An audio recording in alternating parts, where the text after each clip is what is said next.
there, it's Kevin with GatheringMagic.com with this week's episode of the Rogues Alley.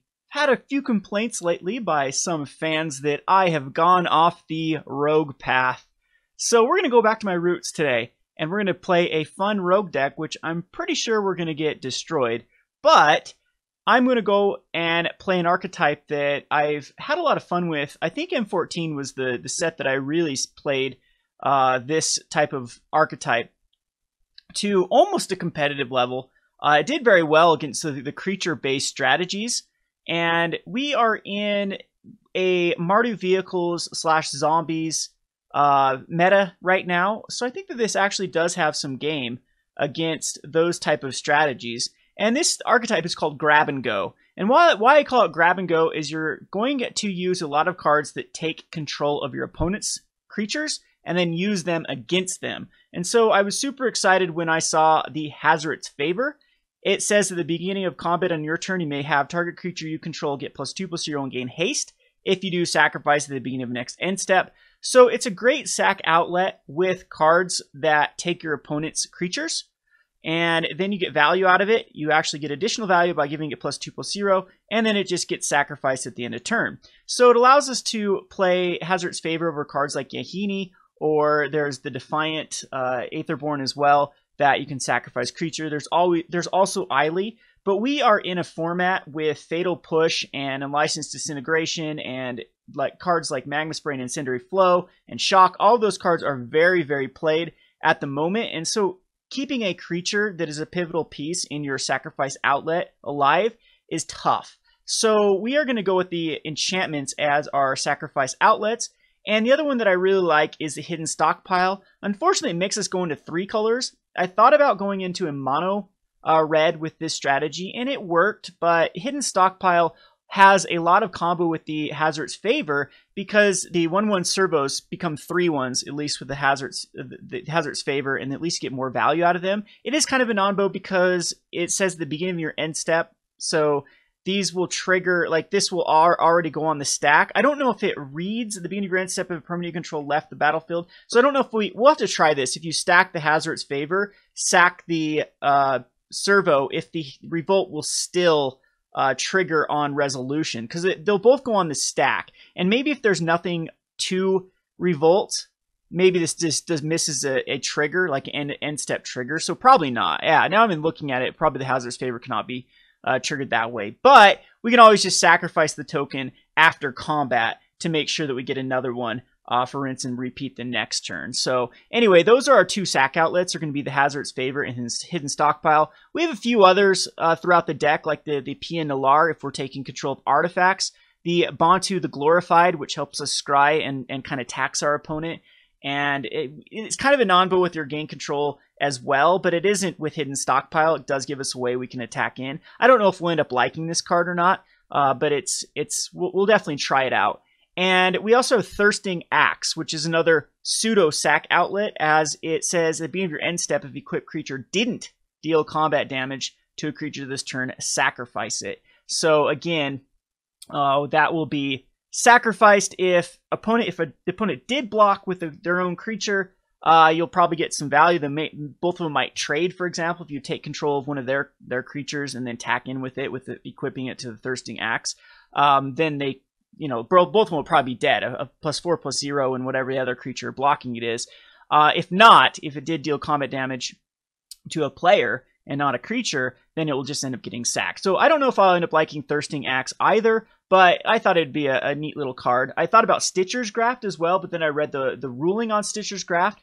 Whenever equipped creature attacks, it doesn't untap during its controller's next untap step, and when it becomes unattached from a permanent, sacrifice that permanent. If your opponent controls the creature when you unattach Stitcher's Graft, it will not be sacrificed, because the sacrifice is you. It's almost like a sacrifice is something you pay, and if it's not under your control, you can't pay that. So that's kind of a weird ruling with the Stitcher's Graft. However, it does say it doesn't untap, and that might be good enough for a card like a gain control card like a Wrangle to gain control of a creature, attack, equipped to Stitcher's Graft, attack, it gets +3/+3 and then doesn't untap.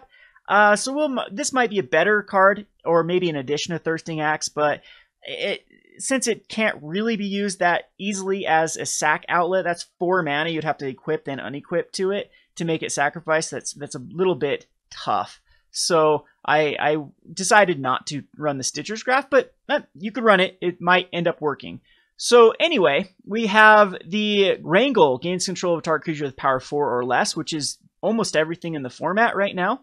It has a really cool synergy with the Glorybringer as well. So if you exert Glorybringer, next turn you can cast a Wrangle on your own Glorybringer to untap it and then tack again. So Glorybringer is going to be a nice little control element. I had 4 at the beginning, but we needed to cut something, and Glorybringer just seemed to be a little high on the curve with 24 lands. Karizev's Expertise has some really cool synergies because you gain control of target creature and then you may cast a card with converted mana cost 2 or less. So I believe that this does stack this way too, that you will gain control of the creature and then you cast a card. So you can cast like a Fling or a Bone Splinters off the card that you cast. But what's really good about like the Expertise is you can actually cast like a Hidden Stockpile off of the Karizev's Expertise, and then if you do have mana, then you can sacrifice it after that. But it is a way that we can actually, it will help smooth out our draws to be able to cast these, because we are pretty low on our white and black sources, because the main sources of our deck are going to be red. Then we do, this one's really cool too because it can take vehicles. So for example, you can take their Heart of Quran and then use it against them if you do have anything to crew it with. But the Pia Nalaar can be a sack outlet for the Heart of Quran. So you have Pia Nalaar, take their Heart of Quran, sack it. That can definitely be a viable option. Chandra or Nahiri also can crew the Heart of Quran, and then it can be sacked later on to a creature. So Hijack can also take an artifact or creature. We're running 2 of those, so 4 Wrangles, 4 Karizev's Expertise, and 2 Hijacks. And then Goblin Dark-Dwellers is nice in here because it's like it's running more of these, but on a body. So after late game, you at least have a 4/4 Menace, which also does have some pretty good synergy with the Favor, or even like the Thirsting Axe type thing with Menace. So keep that in mind, that Goblin Dark-Dwellers can be a pretty decent finisher. It's one of the most powerful cards in Standard at the moment. I'm surprised it's not seeing any sort of play.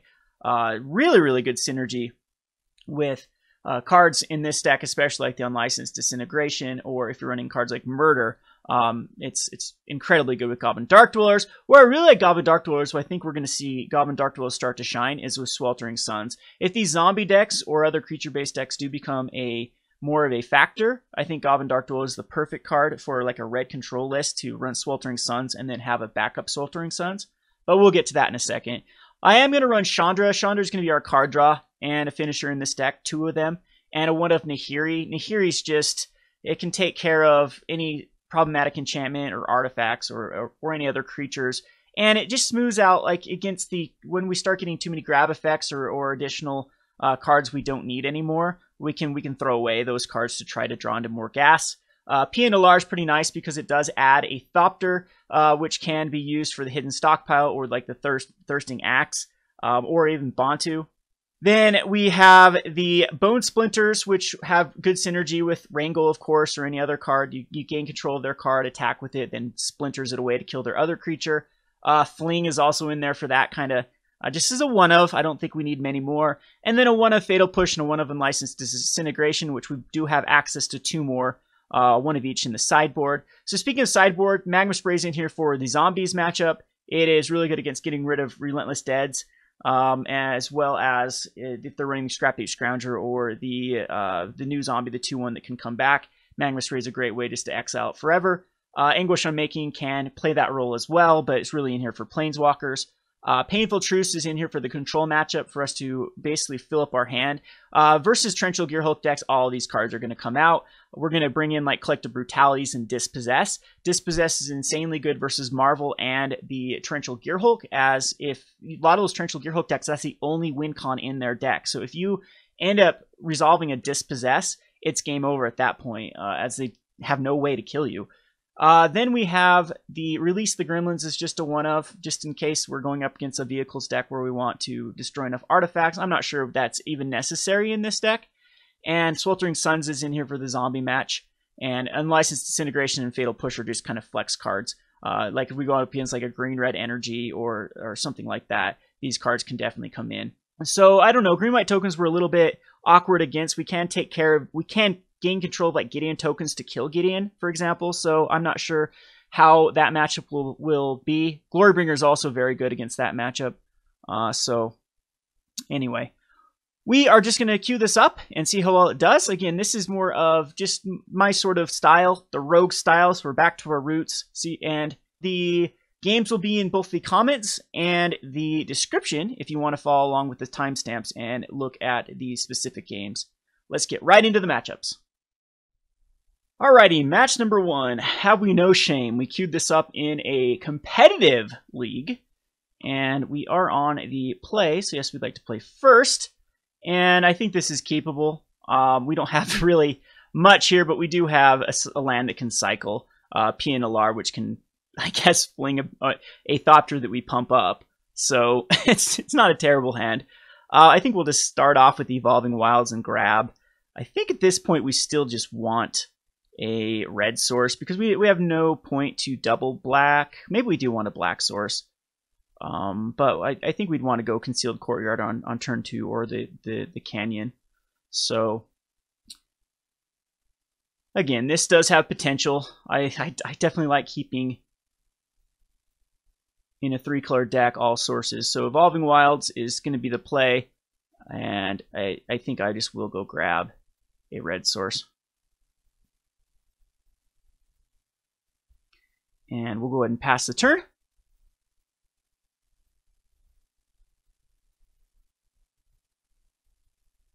And it is an island, probably Torrential Gearhulk deck. So going to go ahead and cycle the land away. We unfortunately drew into another land. We are pretty right down the middle with our curve as well as our land sources. I guess I didn't go over that in the deck tech. We do have 24 lands, 2 being Evolving Wilds. And this is probably going to be a Torrential Gearhulk Do Nothing deck, which is going to be very, very tough on game number 1 until those Dispossess come in. So we drew another land, which is, of course, not what we want. And another one. So we're just going to crack some of these Evolving Wilds. Inspiring Vantages are going to be a problem, but because they're going to come into play tap. But anyway, it's at least we get a thin out. We're not going to have many lands left in our deck after this Evolving Wilds cracks. So I am going to go get just a swamp and then pass. And I'm sure a Censor will be cycled here. So didn't want to see a Torrential Gearhulk deck match number 1. I do want to dispossess the stupid things though. And maybe these Torrential Gearhulk decks have actually evolved and put in another win condition besides a Torrential Gearhulk, but the majority of them that I've played against have not. They 100% just play the 4 Torrential Gearhulks as the win con. And it looks like that's what we're going to see. So I'm just going to crack another Evolving Wilds, get another mountain, and pass the turn. Not going to run out of Pia Nalaar into anything here. As long as we're hitting lands, we can just go land go as well. There's a Glorybringer, still same thing. This is how you have to play against the Torrential Gearhulk decks. You can't let them have. He's going to Glimmer here, but card advantage at this point. Yeah, you just have to wait him out. So there's the Glimmer.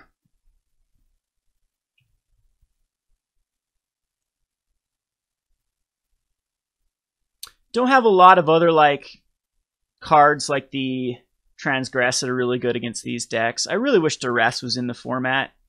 Yes, so this is Torrential Gearhulk Do Nothing deck. We have to try to chain off multiple spells, so as long as I have lands, we'll just continue to just pass the turn.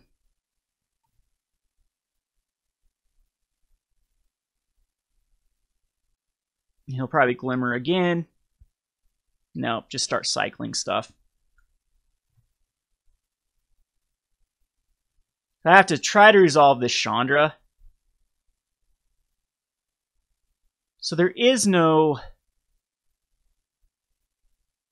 Yeah, I'm going to try for Pia here. Other than my opponent can double. Or is Glorybringer just better at this point to run out? Because I guarantee there's two.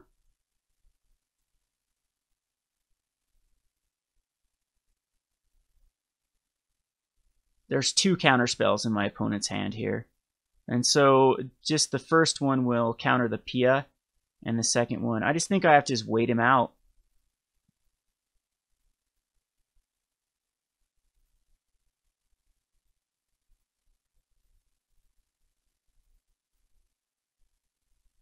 But the longer this goes on, the worse it is for me. So see if Torrential Gearhulk does come down. Nope, just going to cycle another Censor. And cycle another one.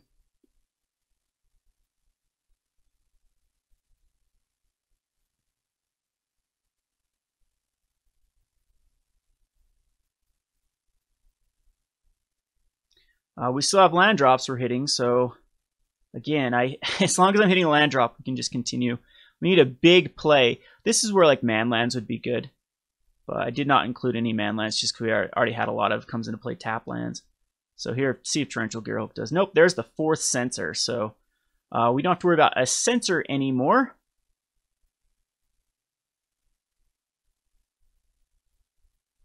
But I think I need to make my move sometime.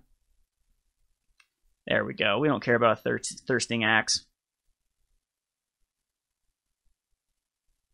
My opponent should just allow that to happen. Yeah, and I am not going to cast anything. We'll just play the waiting game. I wouldn't be surprised if Torrential Gearhulk just comes down here. And starts the beatdown, so there's one Torrential Gearhulk out of the way. I'm pretty sure there's two counterspells in hand, so it's going to be tough. Plus the Glimmer does fill back up the hand. Unfortunately, we don't have anything instant speed here to kill the Torrential Gearhulk.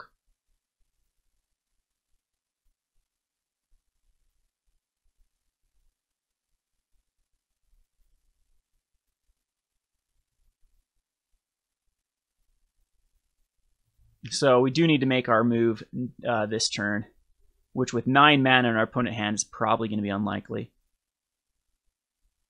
He's at least got another land, so that will help. So I'm going to go ahead and gain control of it. See if it gets countered.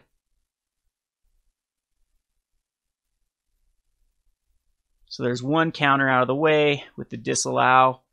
At this point, I think Glorybringer is okay to be countered.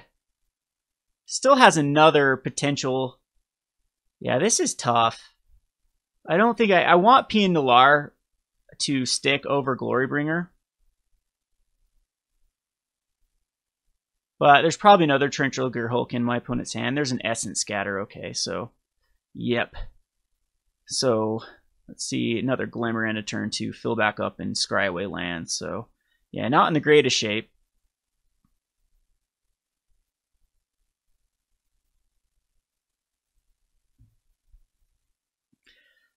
Oh, Dispossess. So I will laugh though if we get off a Dispossess next turn or next game.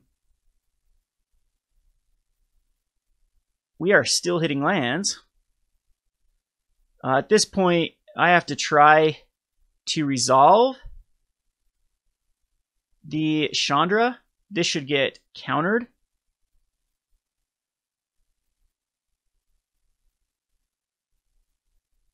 But you gotta think there's still two. Wow. Okay.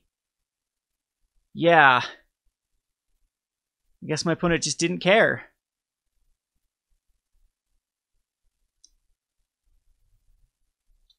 It was a land. So unfortunately,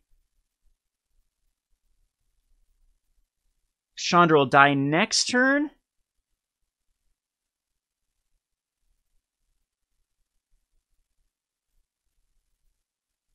Probably another Torrential Gearhulk just comes down. Okay, so we just die. All right, we'll bring in some instant speed removal for the Torrential Gearhulks. We'll bring in, I think, so Collective Brutality is good here. I still think we want like Anguished Unmaking, Unlicensed Disintegration, Painful Truths, Dispossess, all of these type of cards. And then this is very awkward with where we go against Torrential Gearhulk. I think that we don't need a card like Karizev's Expertise and Ring. All of these cards are quite bad. Even though we might need to just keep in Glorybringer just because there's nothing better. The Favor is also, all of these are so weak. Flings, Bone Splinters, Fatal Push doesn't do anything. So the Unlicensed Disintegration, Anguished Unmaking, Thirsting Axe is also weak. Hijack's also weak. So all of these we have to bring in enough cards.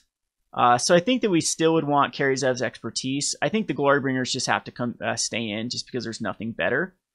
And then we still have, yeah, Bone Splinters and Fling. Fling is okay. We can fling a Torrential Gearhulk. So the Wrangles are bad because Wrangle just can't grab. But Hijack's okay. And I guess we have to use some amounts of the Favors over Thirsting Axe. Thirsting Axe does make all of my guys. I think Favor's better though, because it does give the haste to the Hidden Stockpile.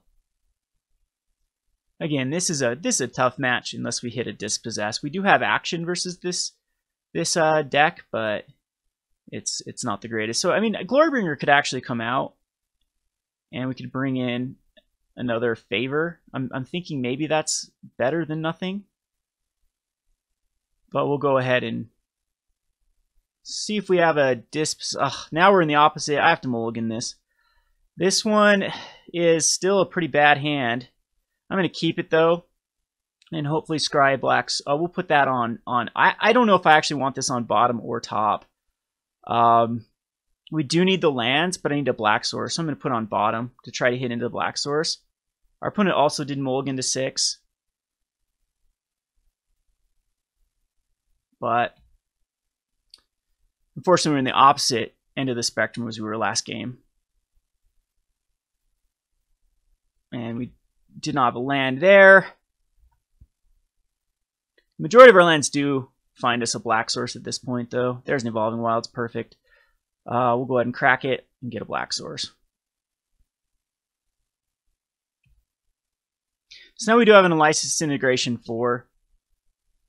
That means Censor is in my opponent's hand. These decks are just so annoying to go against. Here we'll just go ahead and get a Favor. He's not going to counter the Hazoret's Favor. Or, I guess, that's a waste of a counterspell. I'll take it. That was pretty terrible play of my opponent because they don't need a card like that to stick. Like, if this card sticks, who cares? It doesn't do anything. So I will definitely trade that for a Disallow. Here's Glimmer. So now at this point, I think we do just cast cards. Of course, my opponent is going to counter the Painful Truths. Unfortunately, the Painful Truths is a non-bow with the...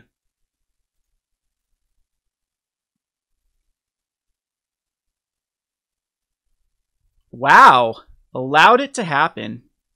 So I guess my opponent wants a Glimmer.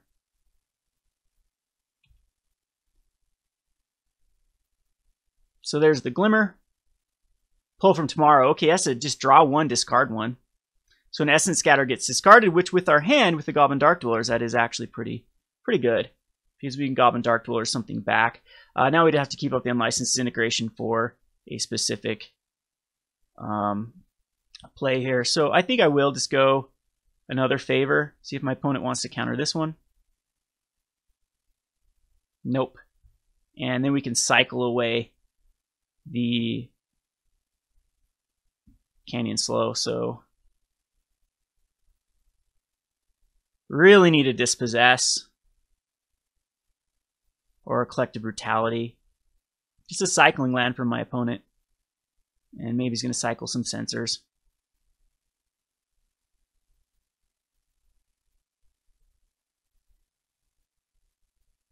So now we're in Torrential Gearhulk range.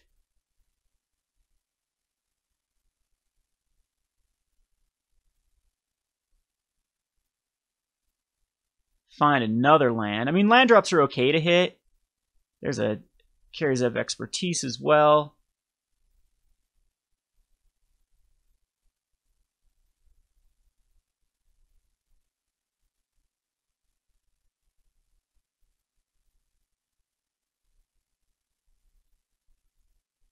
And it's going to be another big pull from tomorrow.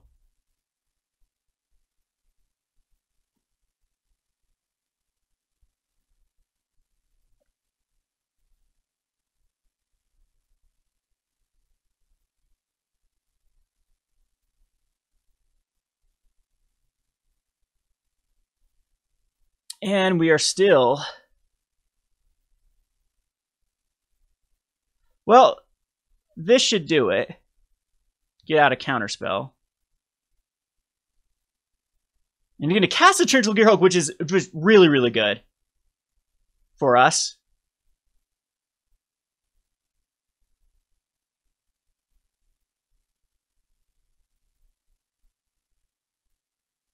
Because now we can Kari Zev Expertise it and fling it. We don't even need to fling it, so we just won't cast anything.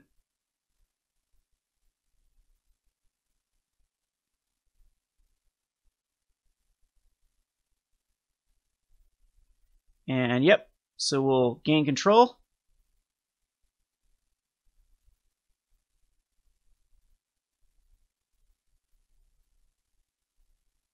And let me see. So at the beginning of your combat on turn, it gains haste. If you do, sacrifice a creature at the beginning of the next end step. And this gain control, untap it, gains haste until end of turn. So that should go with the... I don't know if we do need to fling this.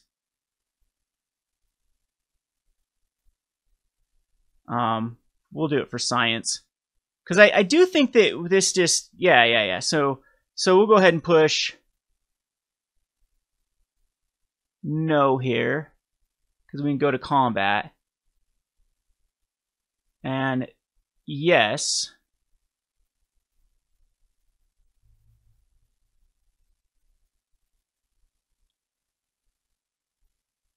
And I believe that, see if this actually does work. Yes, we sacrifice it. Yep. Awesome. Okay, so I was just worried that, because I think the end ends, like, they don't get it till the very end of the end step, not the beginning. So, one Torrential Gearhulk down. I think we do go Goblin Dark-Dwellers. There could be an Essence Scatter, but now we just start.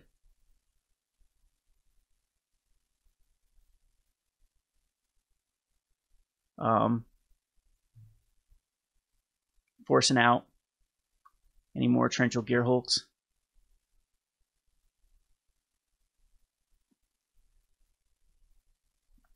Oh, it's a Confirmed Suspicions. That one's pretty powerful, especially with the clues.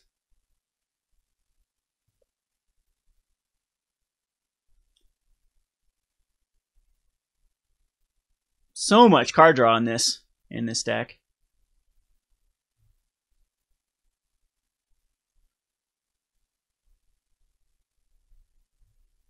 So he's trying to make sure the land drops stay.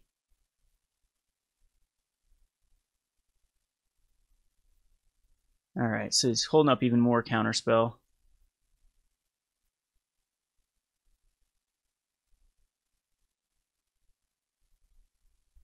And a Commit to Memory got discarded.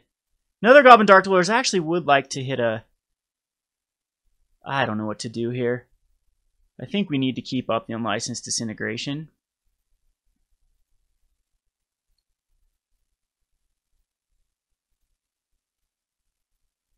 This will probably get an Essence Scatter, though. Opponent didn't have a land to do anything. The clue token's gonna... Yeah, I think I need to cast the Pia Nalaar. And again, it should just get Essence Scattered. Torrential Gearhulk for Confirmed Suspicions.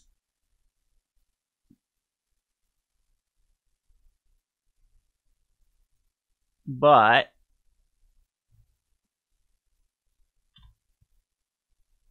we get to kill the Torrential Gearhulk.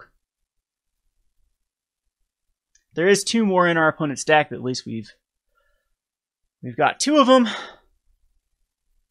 out of the way.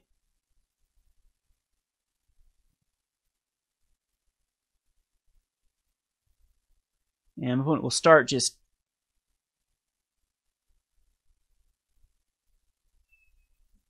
Now, they do have Commit Memory, so... I'm pretty sure there still is more counterspells.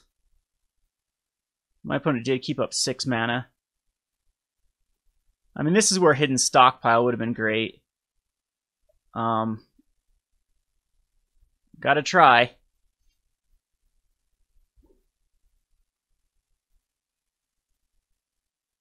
But I'm pretty sure this is just going to get countered.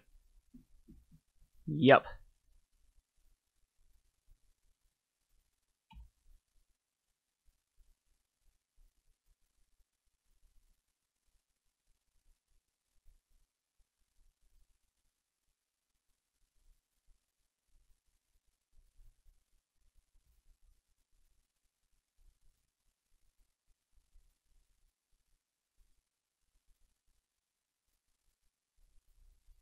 So Glimmer gets thrown away.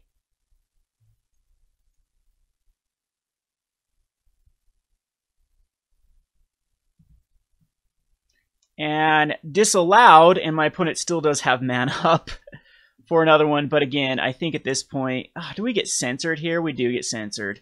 I can't run into a censor. We just pass the turn. And unfortunately, there might be a Torrential Gearhulk that comes down here. Okay, so another one gets cracked, and a Glimmer of Genius.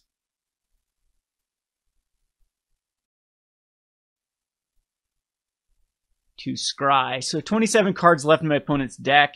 A lot of them are lands. But, I mean, we're in bad shape at this point. 8 cards still in my opponent's hand. So much card advantage. And the censor gets discarded. Anguished Unmaking, I'm just going to hold it up. I guess we got to try to get rid of another Torrential Gearhulk.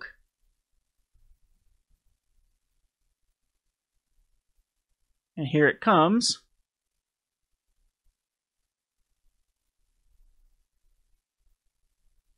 And Glimmer. But this needs to be countered. Really? Allowed it to happen.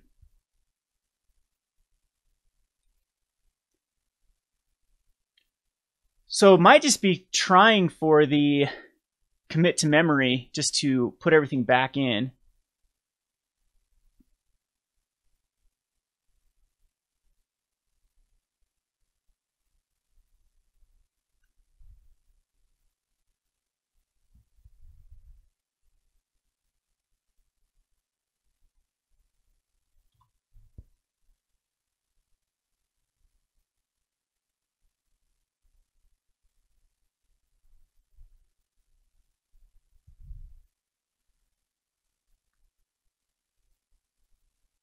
So once again, we're going to go with the Goblin Dark-Dwellers. Most likely will get countered.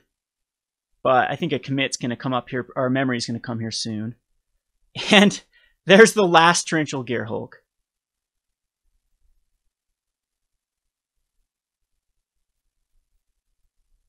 And disallow.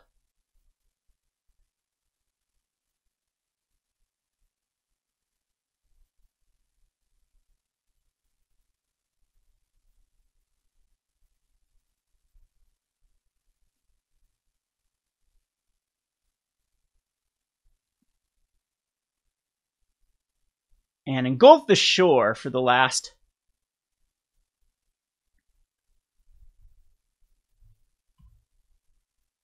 Torrential Gearhulk in hand.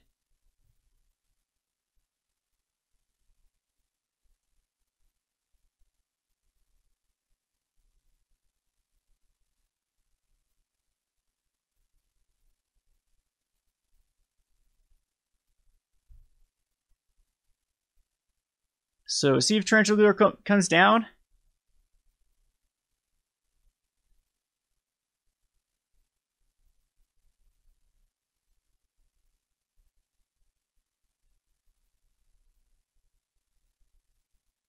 I'm going to go ahead and cycle this. See if we can get just anything to kill the Torrential Gearhulk. Nope.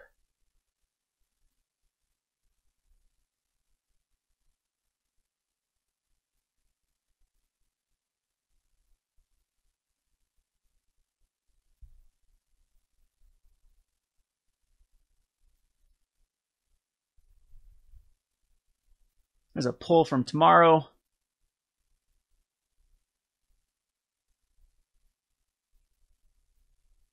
discarding some other lands.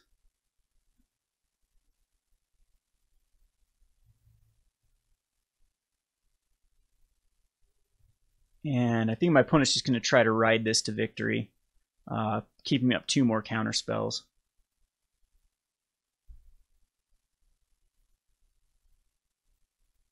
Hidden Stockpile is very weak, but if we can somehow get a creature,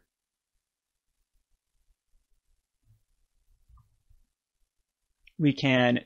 The Hidden Stockpiles are actually pretty strong versus Torrential Gyrocodes. It gives me a lot of blockers, but I have 1 turn to draw something, and if my opponent just has a counterspell, it's over. So, I mean, the best case scenario we could run into is like a Pia Nalaar, but... Ulamog! Ulamog is actually not that strong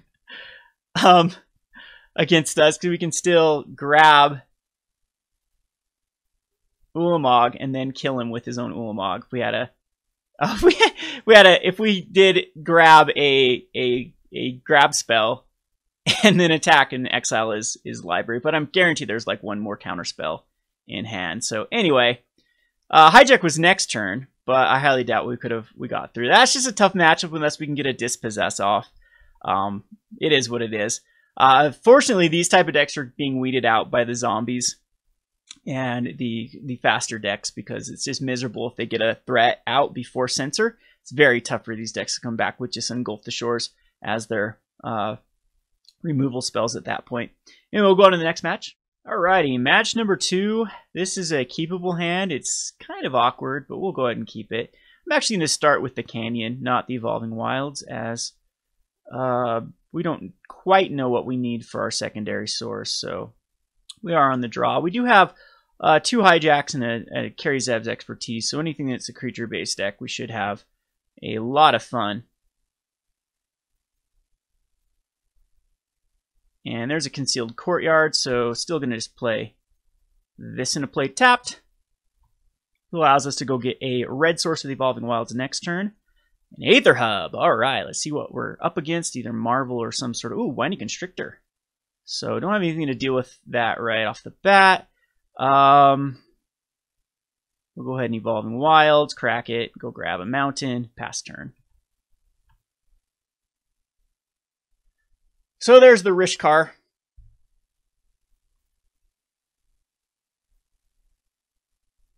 And I'm going to take 4. I don't even know if I'm going to be able to come back with this in time. A Fling would be amazing here.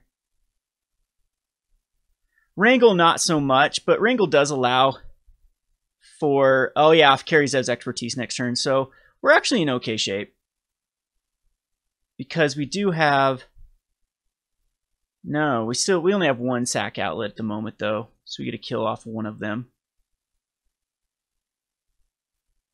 So we're going to go the Favor. And the next turn, Kari Zev's Expertise and Wrangle. But we're taking 8, so I'm not sure that I can actually survive this. Good old Winding Constrictor Rishkar draw. We'll bring in like Fatal Push on Licensed Disintegration. We'll have to go heavier in the control.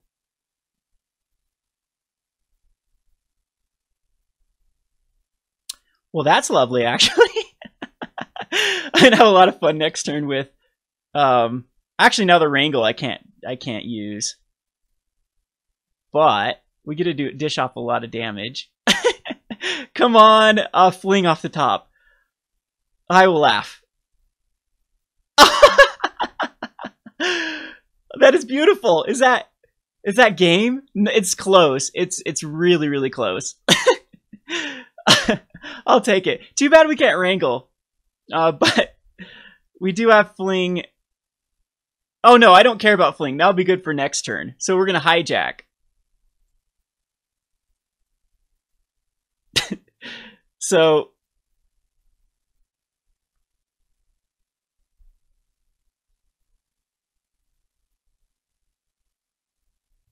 Go ahead and attack in with this.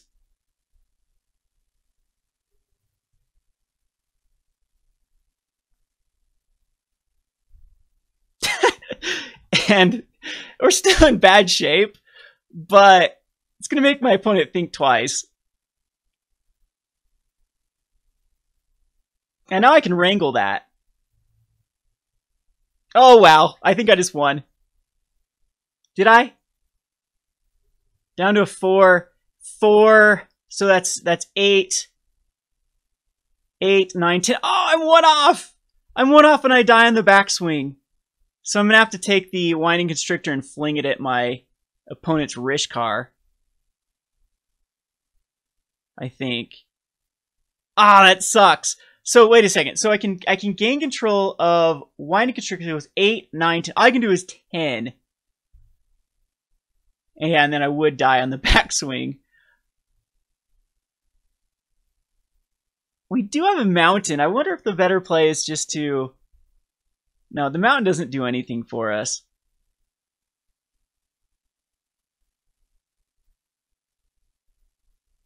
So close. I still think just flinging the... We can wrangle... No, so the... Yeah, it still doesn't give us enough. With the Kari Zev.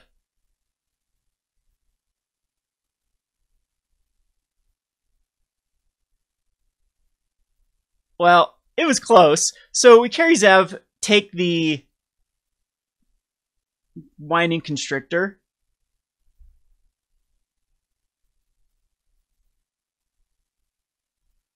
And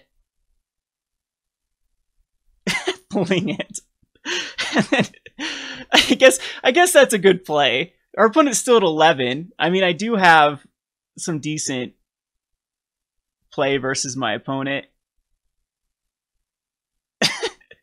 If not, that was a funny... Alright, Nissa! Nissa just is going to put a plant out.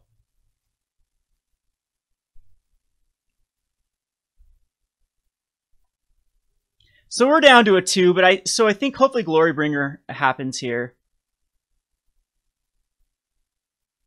Because this is actually tough. Ah, we missed it. So if I take the Servant and attack Nissa, he'll lose.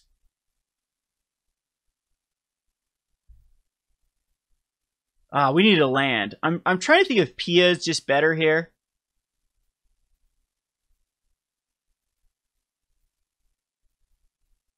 Or if we do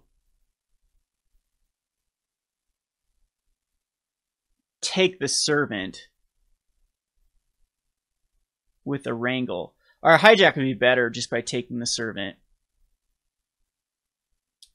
And you lose a plant token, so I think that's still the better play.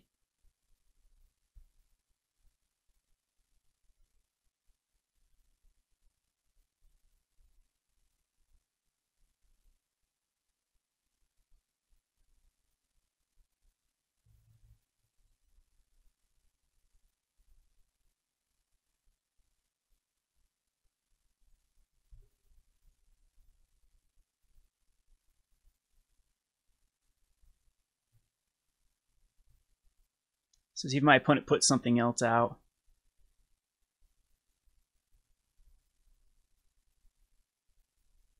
Alright, so no, my opponent did not. And now we do have Glorybringer.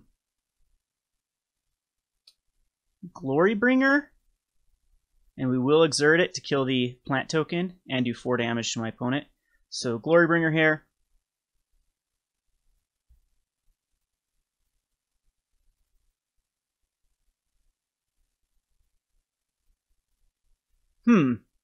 I think no. I'm going to attack him with Exert.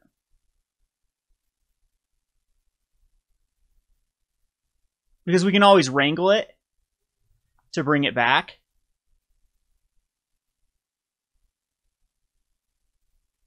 And if nothing else, if we don't win any more matchups this entire game, I think this was definitely worth it.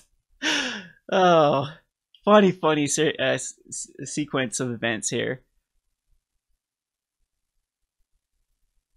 And my opponent didn't play anything last turn. I mean, all he needs is a Walking Ballista and I'm dead.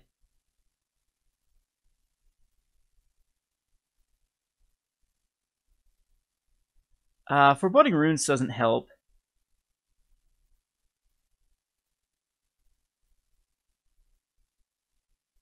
But I think we're okay with just a Goblin Dark-Dwellers here. And then fling the... Give it haste and then fling the Glorybringer. I could just... Yeah, I think that's the play. So...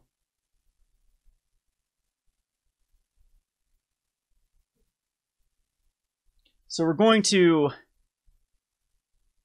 Dark-Dwellers. I mean, what can my opponent have? I guess my opponent have a Grasp of Darkness. And that would be pretty bad. We can fling. Because Kari's expertise is pointless. Yeah, I'm going to go for the kill here. And we could take the plant, give it +2/+0, attack in for 2. And then my opponent... Yeah, because I'm giving my opponent a chance to draw into a Walking Ballista. I think that's the better play. So... If we do Karizev's expertise, though, it grabs... Yeah, and then we can Wrangle. Okay, that's actually better. So Karizev's expertise. Because then we can Wrangle.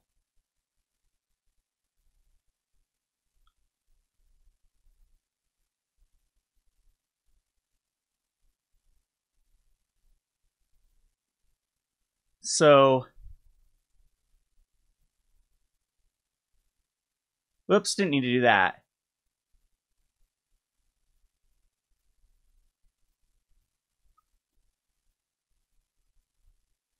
And that way we don't have to lose our Goblin Dark-Dwellers. Because this is actually lethal right here. And if he has a Grasp of Darkness, it wouldn't matter. So we're going to go ahead and give it to the plant. Oh, wait. Yeah, that probably actually wasn't the right play. Yeah, now I do. Uh-oh, if he draws into the Walking Ballista, I don't want to run around a Grasp of Darkness.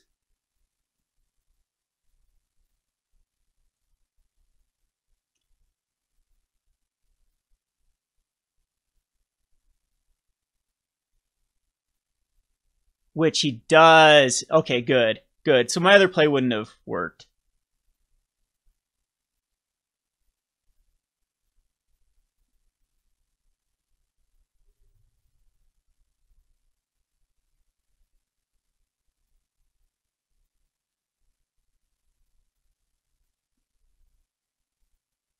Guess I should have played the Foreboding Ruins there. So it's just Walking Ballista is the only thing my opponent can do. Unless they have another cast out.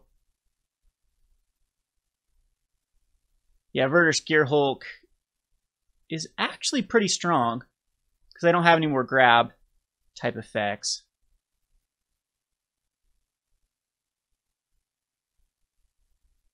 But I still win with the Pia next turn. Because my opponent cannot...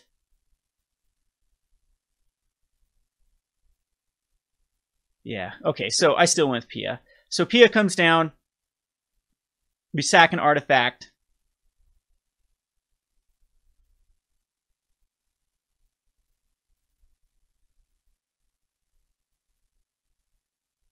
Can't block.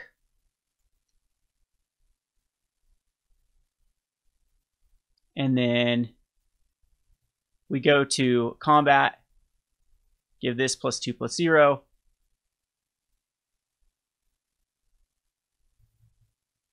And that is lethal.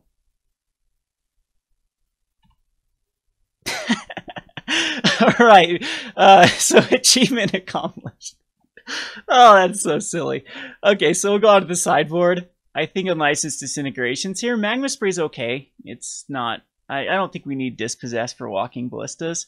Release the Gremlins, same thing. Anguished Unmaking is fine. Collective Brutality is not necessary. I do like Fatal Push. We do need to. Sweltering Suns is probably something I don't need. I mean, the main... We're fine. I mean, I think I could get rid of, like, Bontu. Bontu is indestructible, and I can start blocking with things. Like, Thirsting Axe, do I need... I still want to play Thirsting Axe, but I think it's just too weak for this matchup. So Fatal Push and License Integration are the only ones that need to come in. I'm going to keep Nahiri because it can deal with some cards. I don't think Anguished Unmaking has to come in. It does deal with some of his more...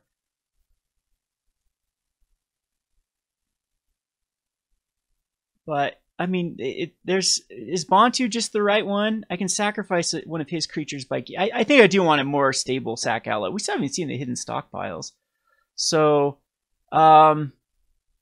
Chandra's actually do seem kind of weak in this matchup because I don't think I can protect Chandra. And Nahiri I think is just better. Chandra is removal though. So maybe Anguished Unmaking is not necessary. And I have not a clue what the other card. I think we want the Flings. Maybe I want more Flings in this particular deck. Definitely want the Bone Splinters. Yeah, this is just weird. Hidden Stockpile. I'm just going to go down to one less Hidden Stockpile or a Bontu. I think it's just Bontu that is quite weak in this one.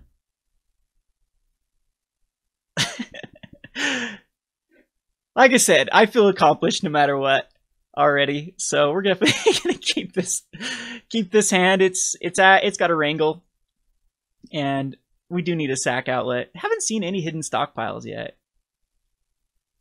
Attune with Aether.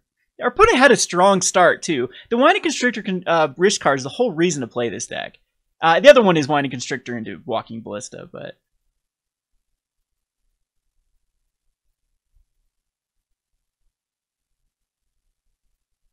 And I think I do just go get a white source now. Now we drew the other mountain. This is a pretty easy play. Unfortunately, we have some pretty terrible cards in hand at the moment. And a Glintleaf Siphoner. Oh yeah, I forgot about that card existing. Wrangle doesn't do anything. I can gain control of it. I don't think it's worth it. My opponent is going to get some card advantage.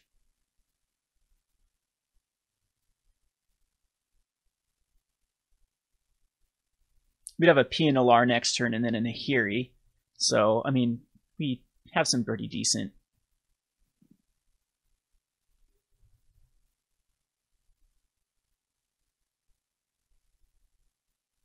And there is Nissa. Can't quite kill the Nissa by grabbing with Wrangle. Fatal Push is interesting here. He'd kill his own Glintleaf Siphoner. Right now? Is that better than a Pia Nalaar, though? I think a Pia Nalaar is better at this point. I'd rather use the Fatal Push on something more relevant. My opponent does get to draw some more cards.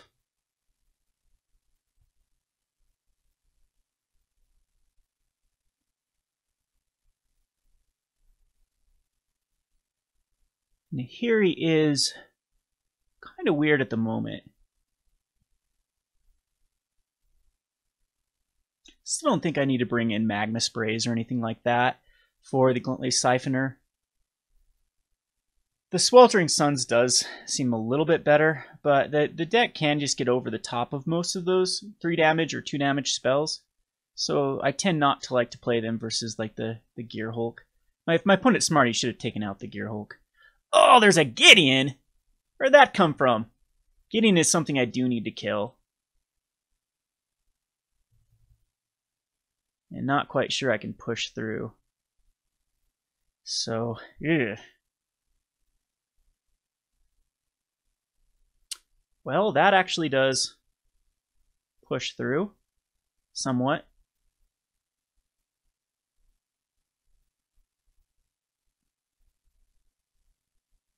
And I do believe we tack everything into... What's better, the Siphoner? The Siphoner has Menace, so Gideon has to be stopped here. So we will Wrangle.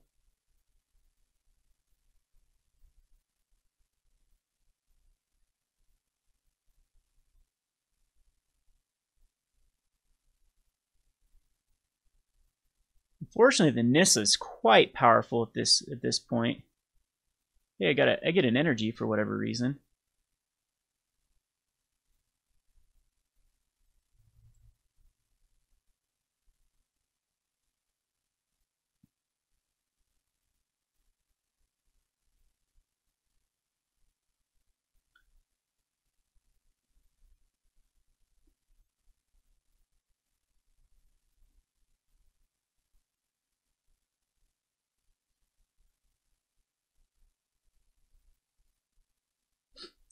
So I don't think I actually quite kill Gideon.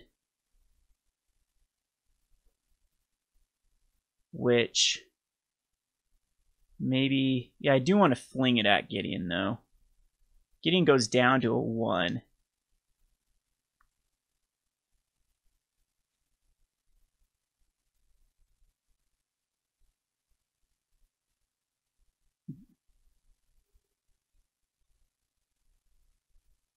And we do get rid of 2 pesky. Yeah, unfortunately that's...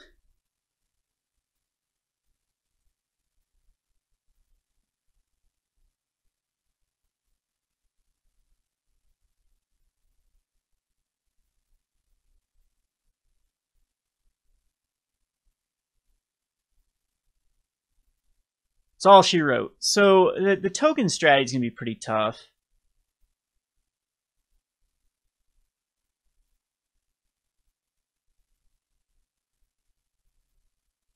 A Dark-Dwellers would be good too if I can get it next turn, because that gives me action with like a Wrangle.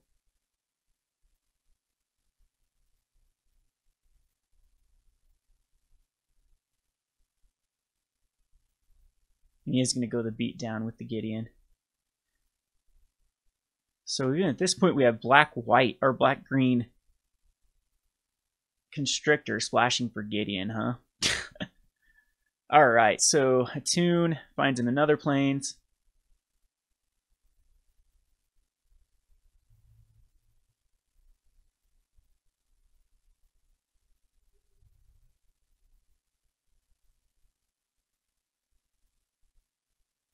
However, we draw a land, but it's not the land we're looking for. The Nissa is getting out of control as well. Evolving Wilds will find us. Probably just another black source is fine. And I do think I do put out Nahiri.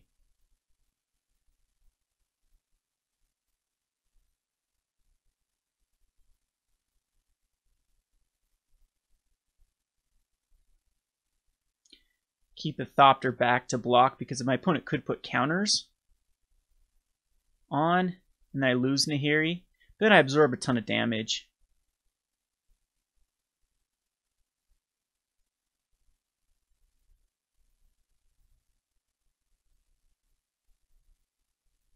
So I think that's fair.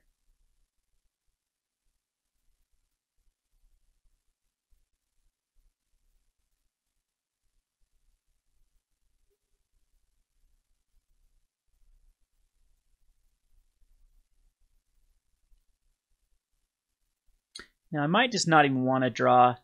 Do I want the Fatal Push? I am just going to get rid of the Fatal Push.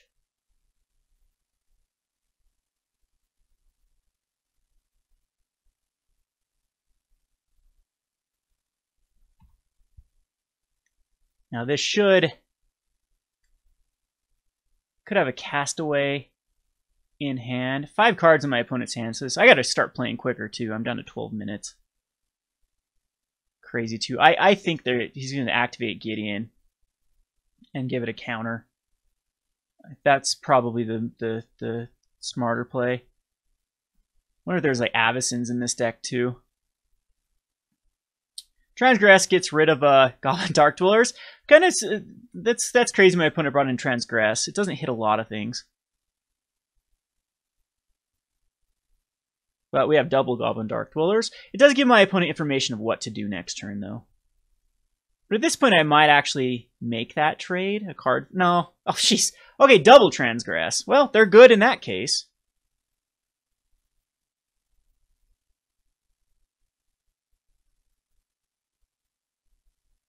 Yep. So we did see that coming. Nahiri does die. Both Dark-Dwellers get murdered. So I guess the best thing off the top would be like a Glory Bringer. And it is not. It is an Inspiring Vantage. Still think I have to attack into Gideon.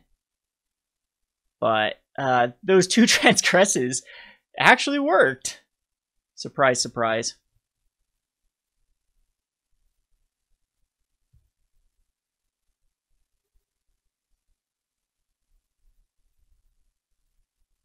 So, see if we can draw into something relevant. Not a lot of cards at this point that can... We have to kill Gideon. My opponent has so much cards in hand.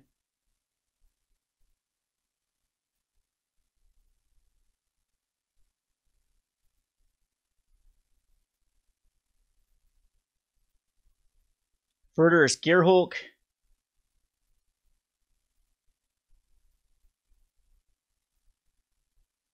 Throw them all on the plant token, and then that's lethal.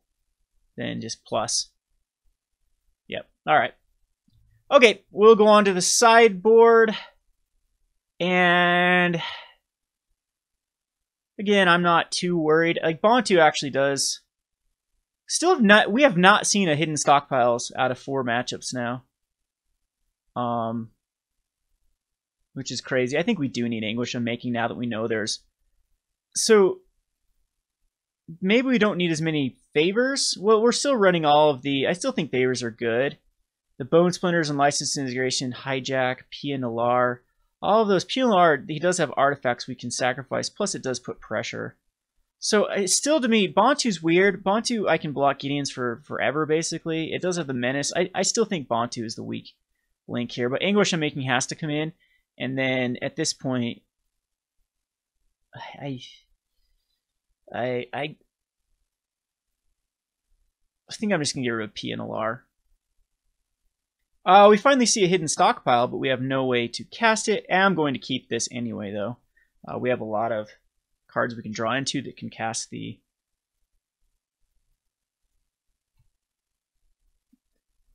Cast Hidden Stockpile. And we have part of the combination with the favor. We have double Stockpile, too. Well, I wanted one.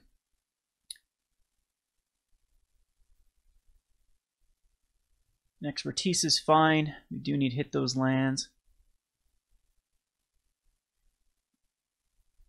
And he's got the turn 2 Siphoner again, so the card advantage is real. We do have the favor now, which turns all of our cards into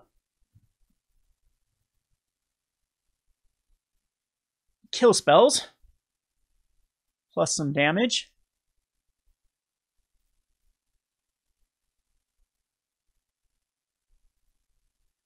But unfortunately, those Hidden Stockpiles are going to be a...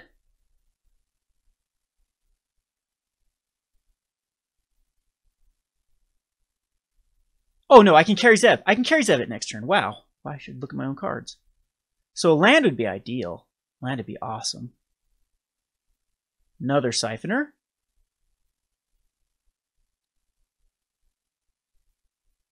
Another Tune.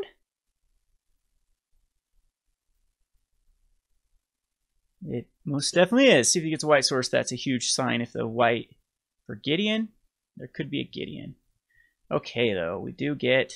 The problem is I can't kill both.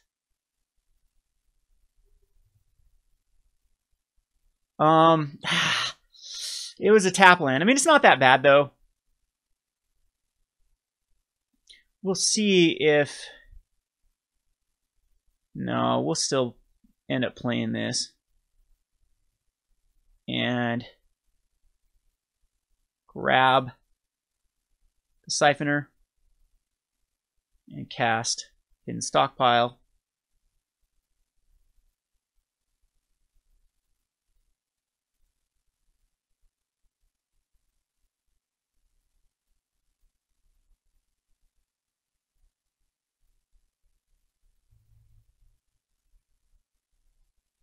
But yeah, there's nothing to trigger off the revolt.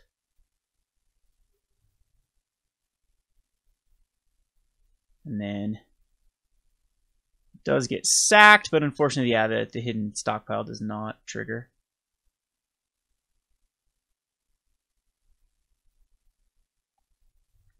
We are in pretty good shape, though. My opponent does need to cast out the favor. Oath of Nissa. Yep, so this is trying to marry the best of both decks. It's the green-white token slash black-green constrictor. I feel very far ahead here, though. I don't think there's a lot my opponent can do to come back from this. I mean, the Siphoners were good. Ballista's pretty bad. I'll just ignore it if that's the case. Serve the Conduit. Yeah, I don't really care about the Serve the Conduit.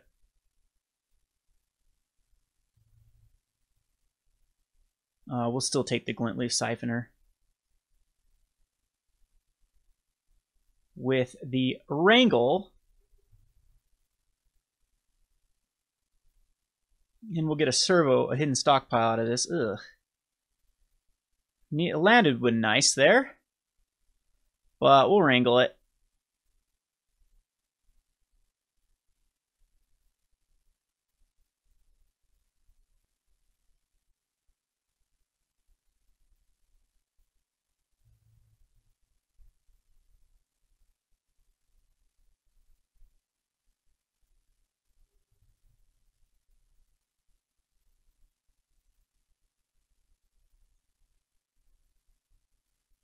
Definitely bottom the favor.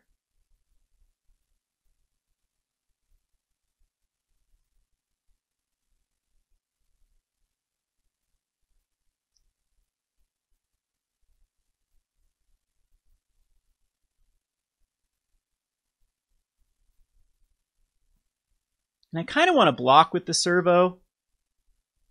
Just to scry to try to find another land. Because the Goblin Dark-Dwellers is very, very powerful here. I think if we lose this, we get stuck on the Anguished Unmakings and the Hidden Stockpile. Because if I can get another Hidden Stockpile, that's huge. So the Goblin Dark-Dweller carries out his expertise. Cast Hidden Stockpile.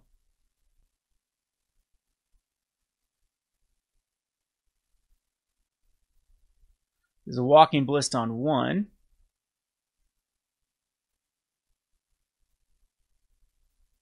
And a Nissa.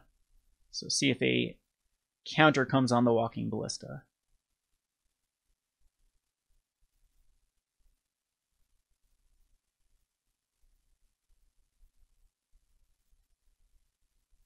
So I'll scry. Ooh. Oh, wow. That is a good card.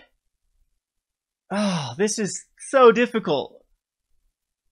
Because I can kill the Servant, but then the Chandra will die just to a swing from the Walking Ballista. And then I'm kind of far behind. I think I'd rather try to hit that land. I know I have a lot of comes into play tap lands, though, at this point.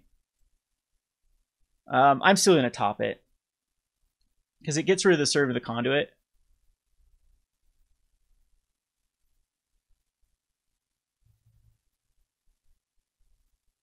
Walking Ballista is going to sort of become a problem here. I could kill the Walking Ballista here, though.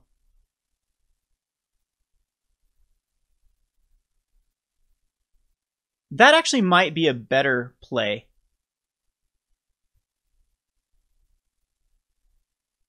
So he'll kill the Chandra, but the Chandra would die either way. So I'm going to go here, and this gives me a...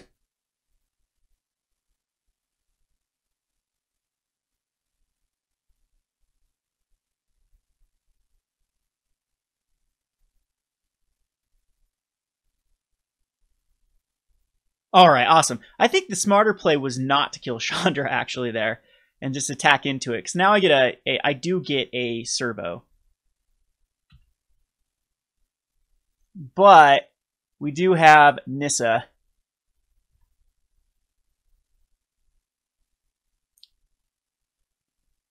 Is going to start getting some advantage. Just let that go through.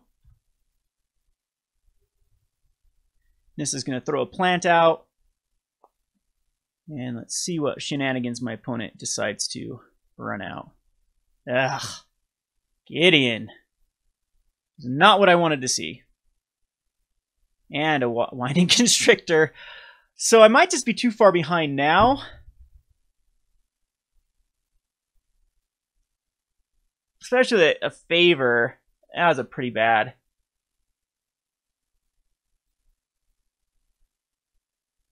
Very bad card to draw into.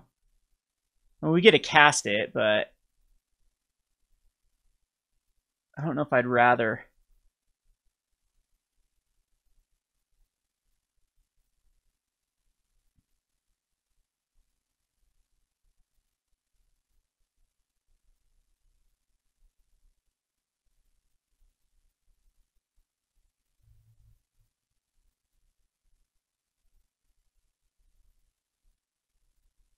We just die here. Yep, Gideon gets us again. It was a close match, though. Didn't hit that land for the Goblin Dark-Dwellers, which would have been very, very key to take out Nissa and the Servant on the same turn.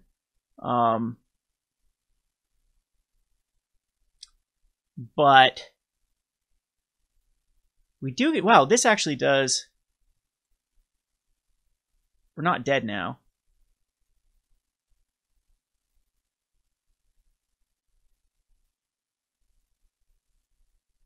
Surprised my opponent decided to block that way. I think that was the wrong block. Because weren't we dead if just activated Gideon? I mean, this is going to -2 probably anyway, and that puts double tokens.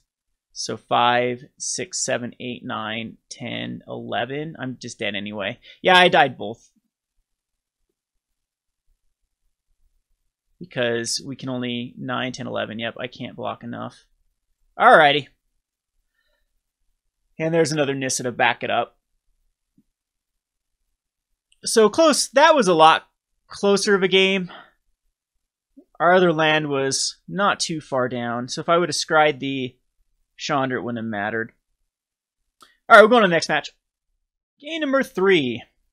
This seems like a pretty decent hand. We can start off with a Evolving Wilds. At this point, most likely just to get us a mountain. Or just we can start off with the Canyon. The thing is, though, I'd rather go with the Evolving Wilds because we know we're going to use it. Alright, so yeah, in this case, I still think we Evolving Wilds just for a mountain.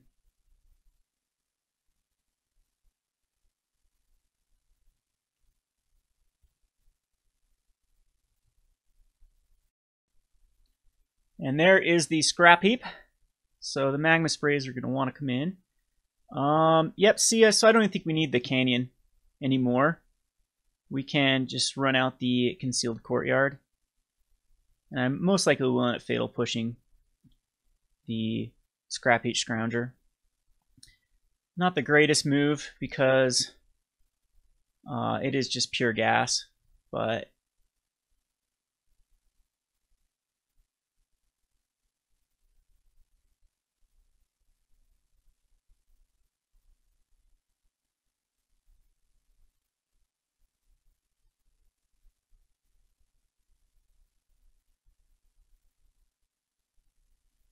hope he needed a red mana. Now can't get advantage of the Spire of Industry.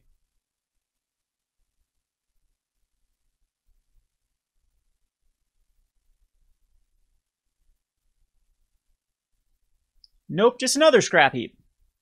So this is just going to be Mardu. And at this point, I don't know if we need an Unlicensed Disintegration. If the favor is going to do anything, I think we do need to disintegrate. I'm actually going to do that right now.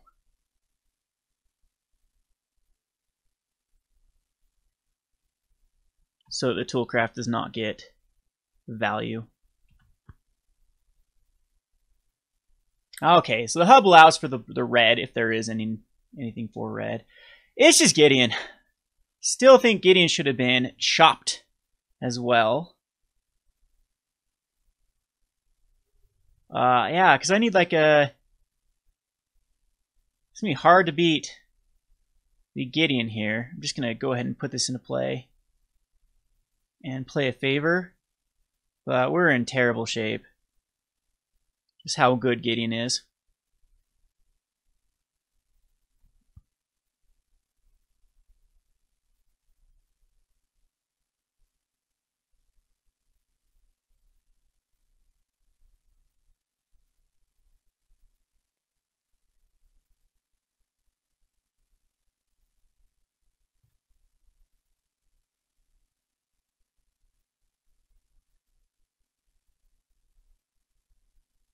So I'm going to bring back a scrap heap and swing in for a gazillion damage.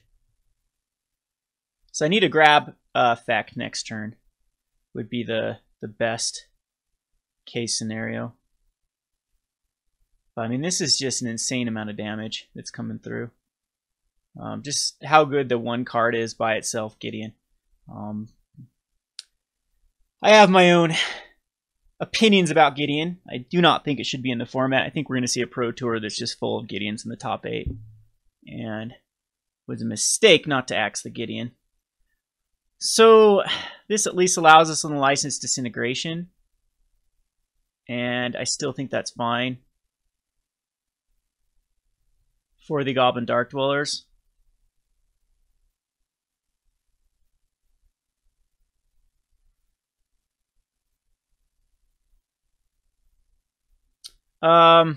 Fatal Push is also fine to cast here. So I think it's just Fatal Push will do.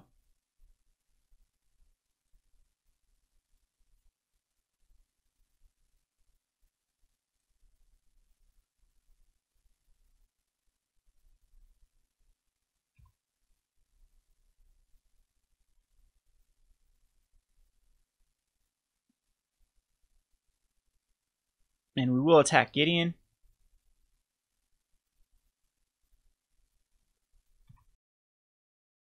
And Gideon is taken care of at the cost of my Goblin Dark-Dwellers. So, still in decent shape. Opponent still has 3 cards in hand, and when they have 1 Gideon, they always have 2. So keep that in mind. That's how Magic works. Actually, the other 2 cards in his hand are Gideons, because they always comes in 4s. So we'll take 3 here. We do kill Gideon again, but we could easily just die on the backswing at that point. I need a decent grab effect. Ooh, Glorybringer is actually nice because we can actually kill off a knight. And then we do survive. This is really putting us behind, though. So I will put out the Inspiring Vantage. And Glorybringer at least will kill a knight, as well as Gideon.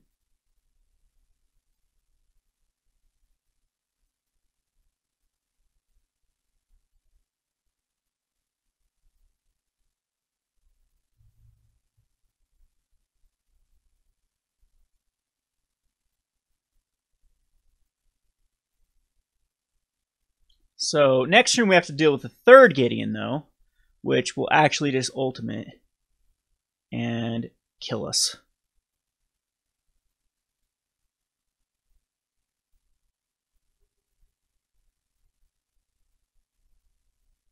No, he doesn't have enough to activate. But I am down to 6. I don't have any life gain in this deck, so it's going to be tough. Again, we can go down to a 1 just by activate. That just wins the game right there. So the Inspector off the top does win, because now he can activate the Shambling Vent. And that is 1, 2, 3, 4, 5, 6, 7. And we lose. Okay, so we'll go on to the sideboard. And we'll bring in the Magma Sprays. Release the Gremlins can come in. I'm not sure if we need Sweltering Suns. Anguished Unmaking is going to come in. Unless it's integration, we have to play more of the controller out. And so at this point, like, Bontu can come out. I'm not sure if, like, Bone Splinters is the best card. Yeah, they're still good, though. It'd be 6 cards. Thirsting Axe is probably something that just wants to be in the sideboard. It's probably just too cute. Nahiri can get rid of Scrap Heap Scrounger, so I'm going to keep it in. This is where I think we're going to get rid of some favors. We're just going to go down to 1 favor. They're pretty decent, but I think we have enough other control elements that they're probably just better. And maybe Hidden Stockpile seems very good in this one. The Goblin Dark-Dwellers are still good. Chandra just might actually be the weak link here. It kills... I'm not sure if it actually does enough. We're going to go down to 1 Chandra. And then the Anguished Unmaking or Licensed Disintegration is fine. We can take that one out. Actually, I'm going to take out both and put in Chandra back in. So I'm not sure that the favor wants to be in over the Hidden Stockpile. Maybe we go 2 and 3. Because I do need the Hazoret's favor to get the most value out of like all of my cards. Alright, yes, I'd like to play first. And this is, it's keepable. I'm not happy with it, but it's keepable. My opponent Snap kept his hand, so it's always a bad sign. Not a lot of dead cards we can draw into here.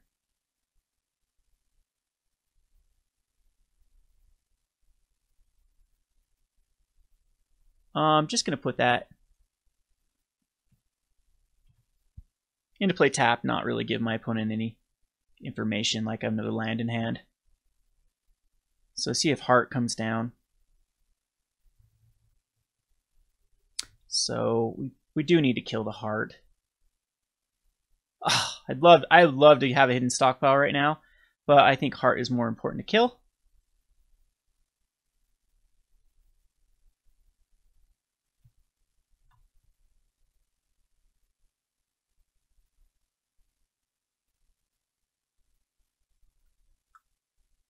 And once we get that Hidden Stockpile down, we're in great shape.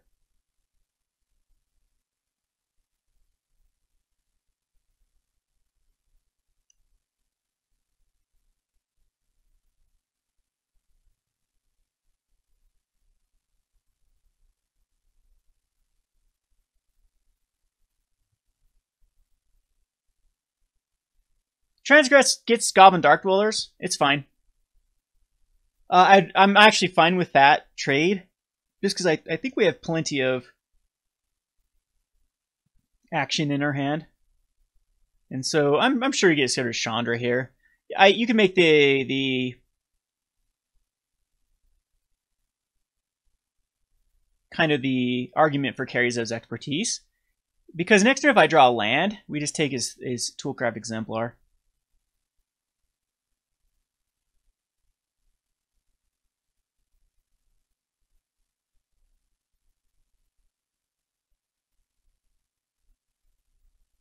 But if I draw a land next turn, I also have Chandra. So yeah, there's not really a lot of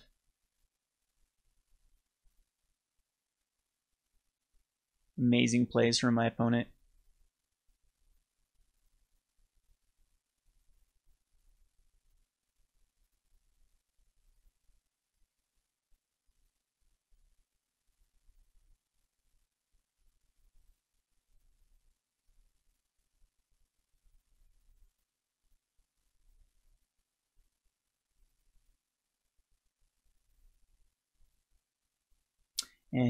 And my opponent did decide to go for the, and we make this trade. Ta-da!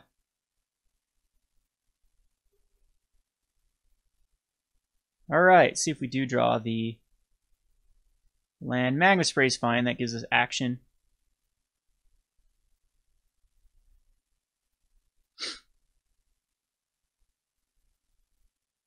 Against a scrap heap.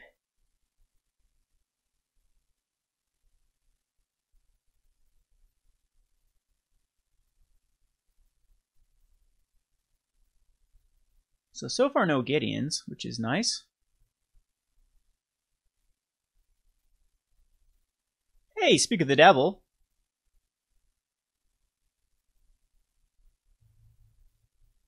We'll take the 1.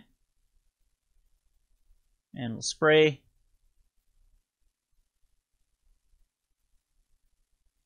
On the scrap heap. Exiled forever. Very nice.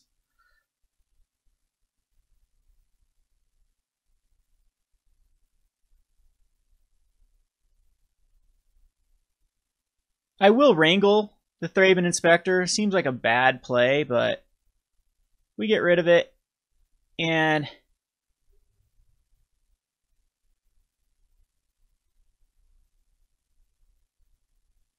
ooh.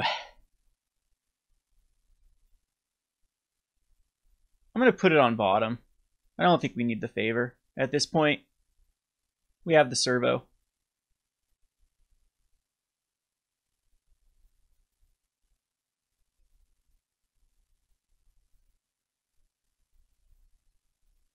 So my opponent does have Gideon available, but this is at this point we have Kari Zev or Hijack.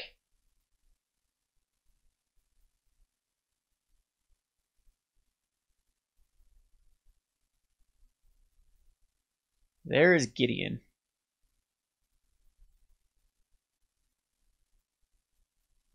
This actually is bad for what we're trying to do.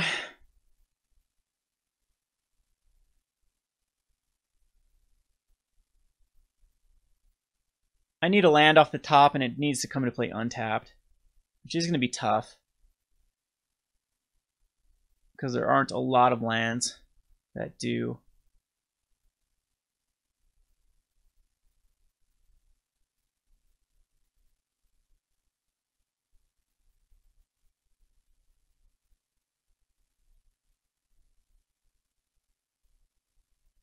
Yeah, Gideon might get us again. This is going to be almost what? Will this be 4 for 4 games where in a row where Gideon is the culprit? Just too much to handle.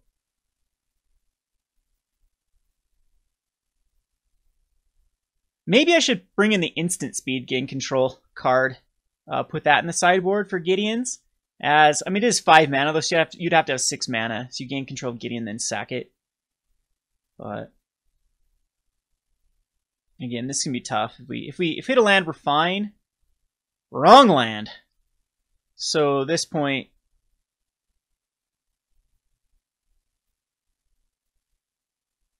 I think that we still attack in with the servo into Gideon. I think my opponent knows my hand, though.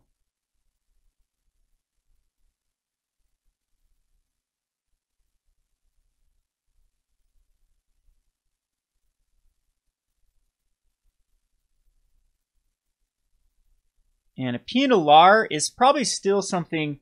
I should have done this after the Evolving Wilds. So I didn't need to do this. Yeah, that was a bad play on my part. Because we're still planning on Evolving Wilds, so I would have had a servo anyway. With the Evolving Wilds.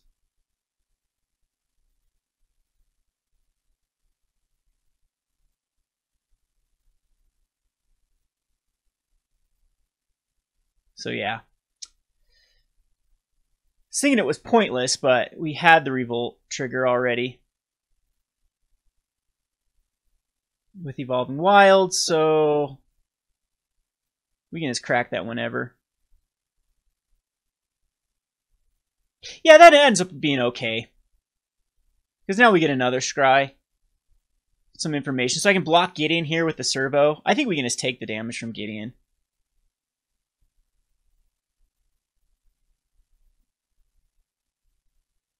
And then get another scry.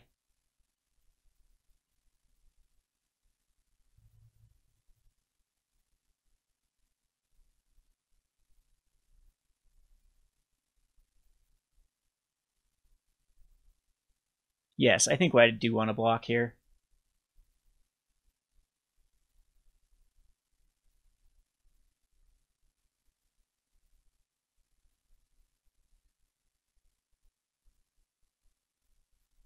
So we'll crack the Evolving Wilds first.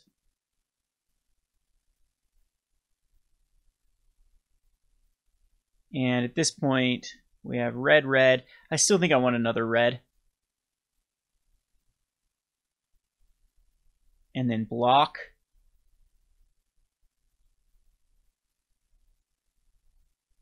and then get a scry. I still think we want that on top.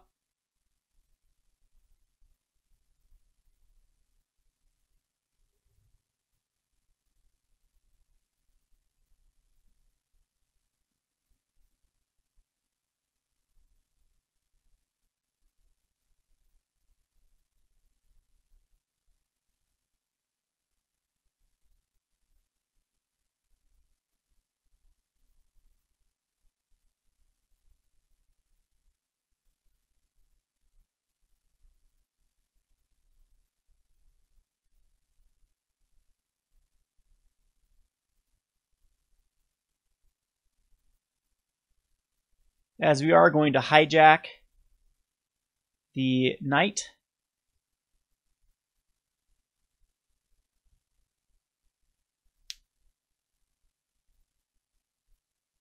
And attack Gideon. That's rough. That's really rough.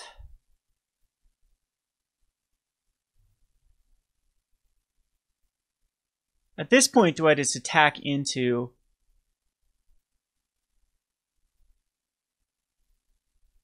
my opponent to try and race?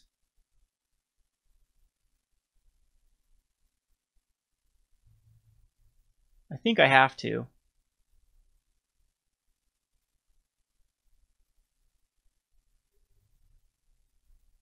But that just ruined my day.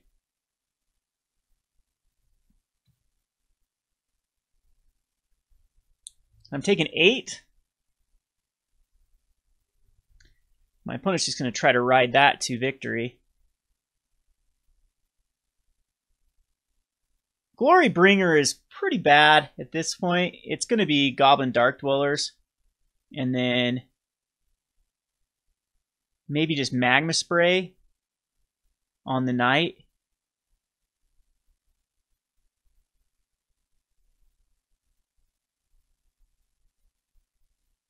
Because I don't think Glorybringer does a lot. I could exert and do 4 damage here. And then still be at a weird position with... Yeah, it's just Goblin Dark-Dwellers. And we're going to Magma Spray the knight. And is this Avacyn? Unlicensed Disintegration will do it. Okay, so Gideon, both games Gideon is just too much to handle for this deck. Maybe we'll have to figure out some ways to play around it. We'll play one more match. Hopefully we get another decent matchup. Yeah, we'll get to that. Alrighty, so match number 4. Yes, we can keep this hand. It's pretty loaded with like redundant cards, which I think that maybe going down like to 2 hidden stockpiles to Hazoret's favor might be the right. I don't know. The deck has to be messed with the numbers, because we only need 1 of these. And I'm going to go get a black source.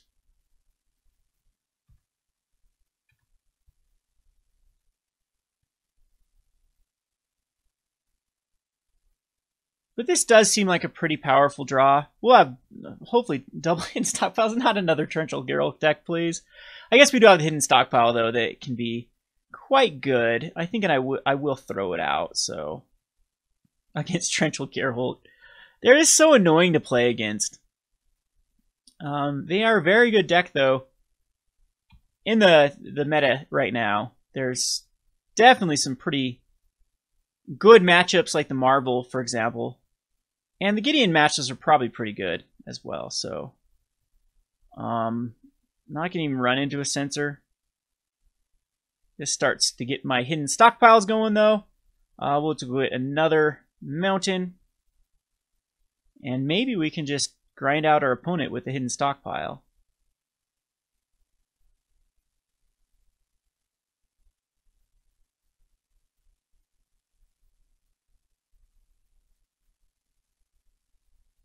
some sort of Grixis deck.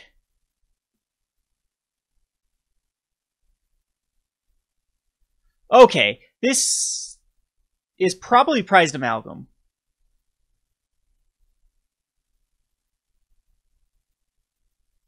So I can safely get like a Nahiri out this turn if... Yep, perfect. So we will.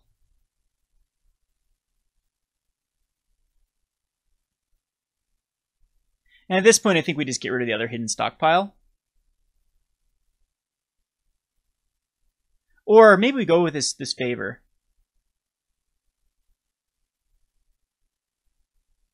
Because I like the Hidden Stockpile in this match. It's a lot of just pure gas.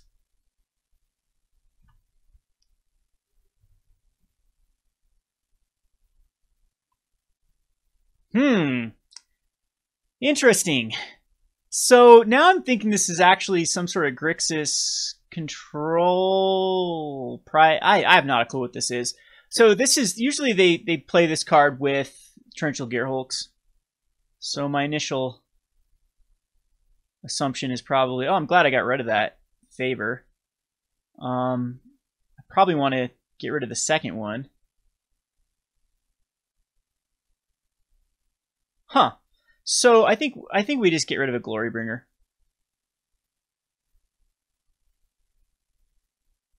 Or a Bone Splinter. No, Bone Splinter is really good here. Glorybringer is what I'm going to get rid of.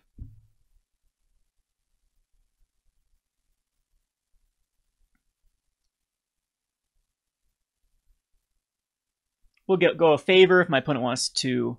All right, so now we're going to get some pretty good value out of it.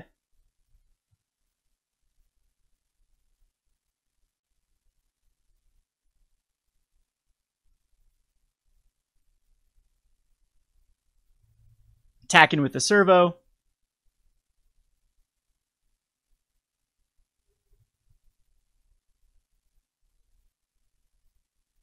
We get a Scry, put that on top. That's a really good card.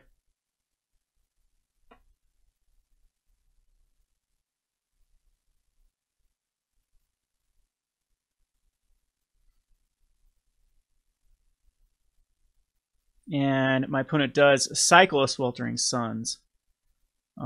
This could be some sort of cycling control deck. Yep, I think that is... Yeah, okay. That we're playing some sort of Grixis discard deck. So opponent needs to find the Drake Haven or those particular cards. I'm thinking the Bone Splinter is actually quite weak here. We'll wait though.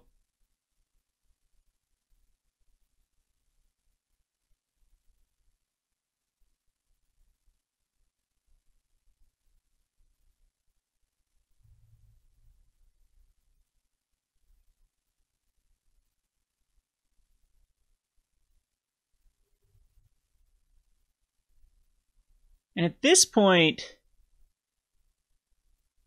I'm not sure we do try to discard anything. What I'm going to do is I'm going to cast another Hidden Stockpile. See if this baits out a counterspell. Still do like the Bone Splinter. Alright, well. I like my cards in hand, so I'm not going to do anything.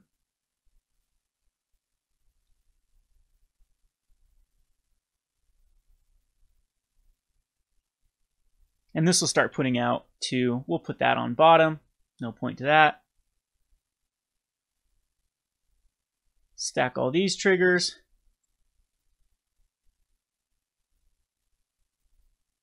All right. And it's going to cast a hieroglyphic. Nope, just cycling another Sweltering Suns. So this is a deck I've wanted to build for quite some time. The Grixis cycling. Nahiri's really good though. If my opponent puts out like a Drake Haven, I will exile.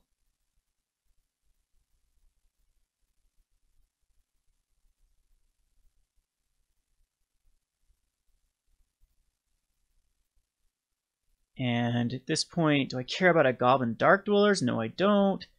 We can just continue. I think the more lands, the merrier though. We could search for a Glorybringer with Nahiri. I think we just keep ticking Nahiri up. And I will get rid of the mountain. There's probably better things that I can... Thirsting Axe! We do find a Thirsting Axe. I don't want it at the moment, though. So let's just go ahead and give a servo +1 or +3 +0. And we just grind out our opponent.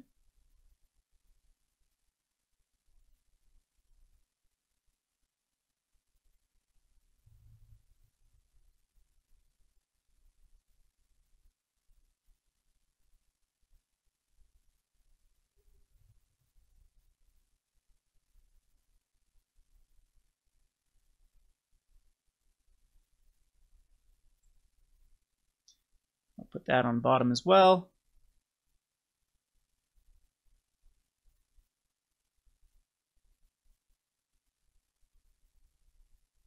Cycles a sensor.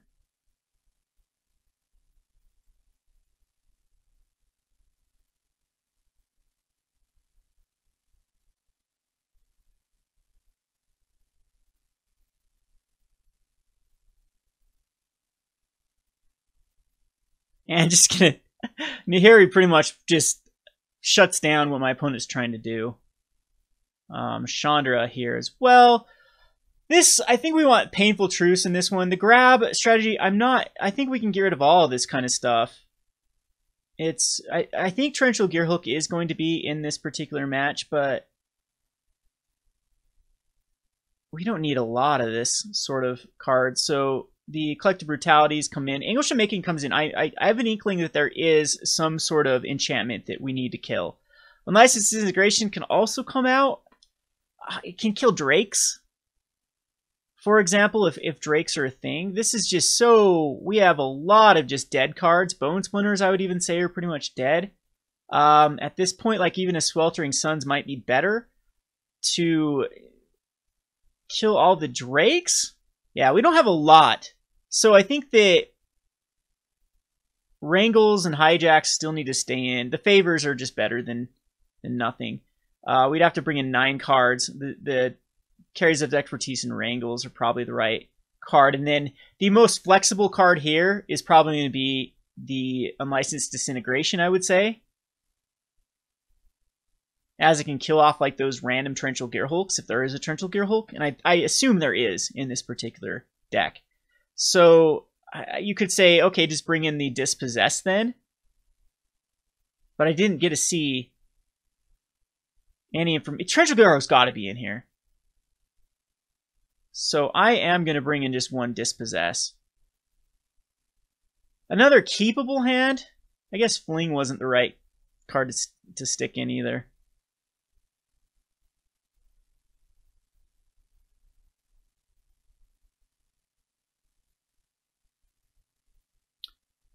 And we do need to draw into a black source.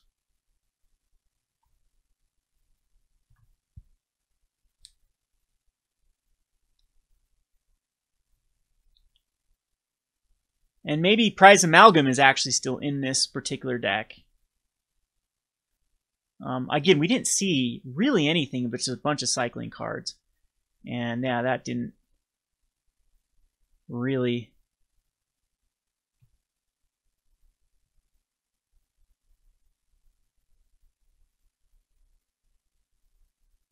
Yep, there's Drakehaven. Okay, so I think the right card just to get established right now would be Bontu. Or we're going to do a favor.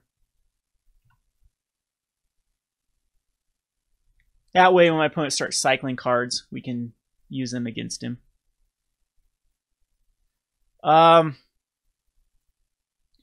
this point, I think we just do another one.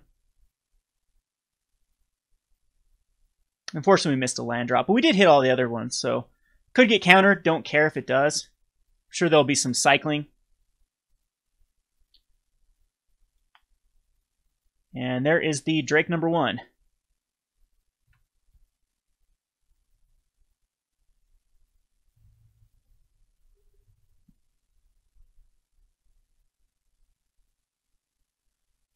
Hitting lands is awesome.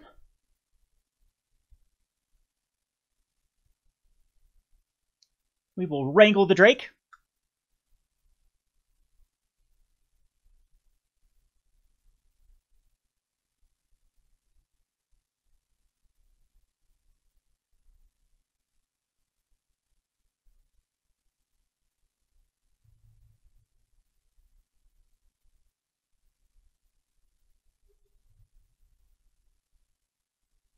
And I'm not even sure. I think we might as well fling it.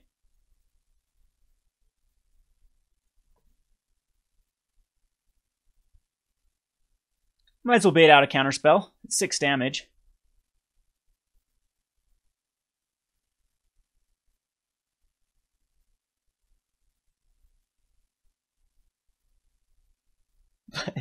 This deck is still really, really fun. So even though I end up going 0-4,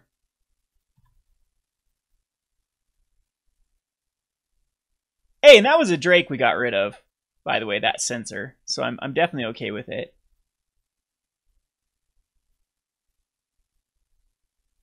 And my opponent does have another Drake.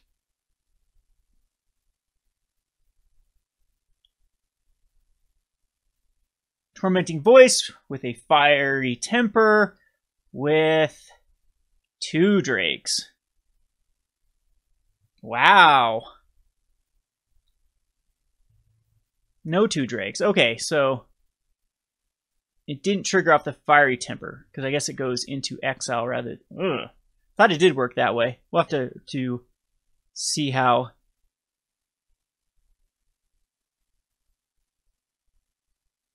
All right, this is a funny play, though. We are going to carry Zev's Expertise.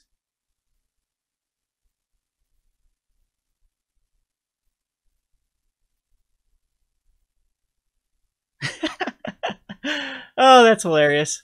So this one goes here. This one goes here.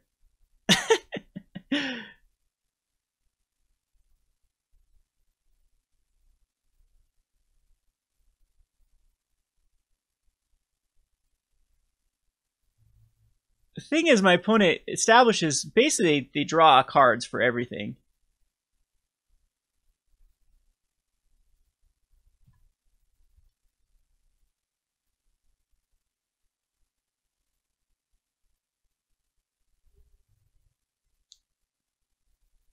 Unfortunately, though, I am out of grabbing cards. And my opponent still has 4 cards in hand. So Inspiring Vantage at least gets us to where we need.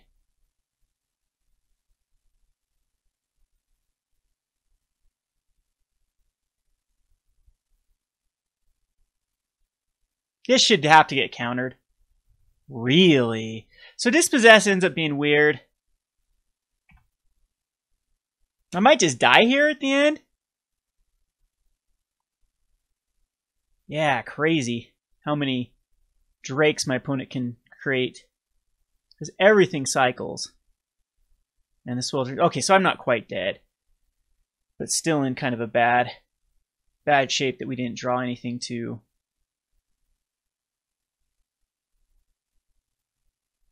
Grab. Still 4 cards.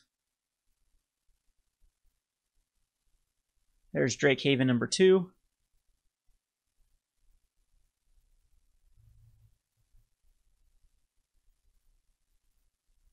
And I gotta assume I'm dead if he has a counterspell for this Glorybringer. We're probably dead anyway, because I can only kill off 1.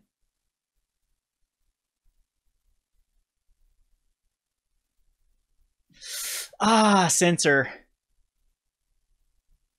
Well, we're gonna go for it. No counterspell! 1 time! 3 cards in hand!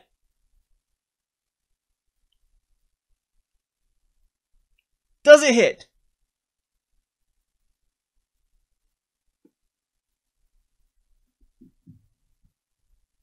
It hits! So, the thing is, though, if he has a Censor here, we have nothing for 3, so might as well just Wrangle.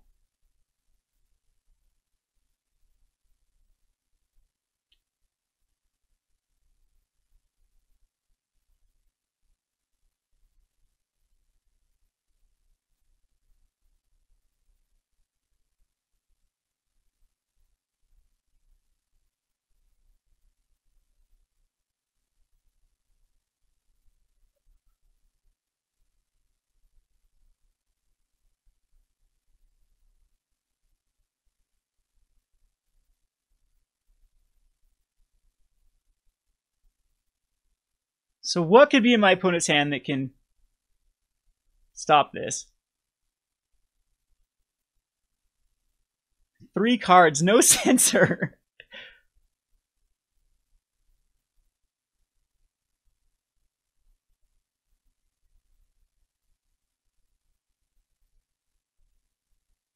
Okay, so that stops it. But they both have to block the Dark Dweller and still takes 4.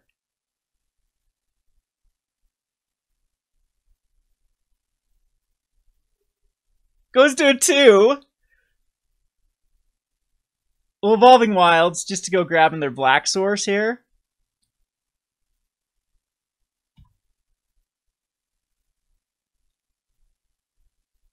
And we have a Glorybringer. They can come out next turn.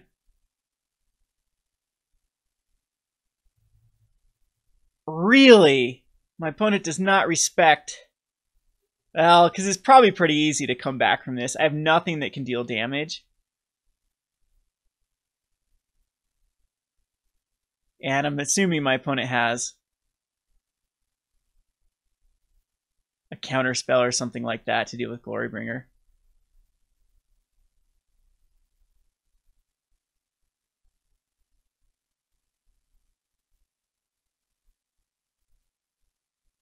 Yeah, with the double Drake in hand, there are very few things.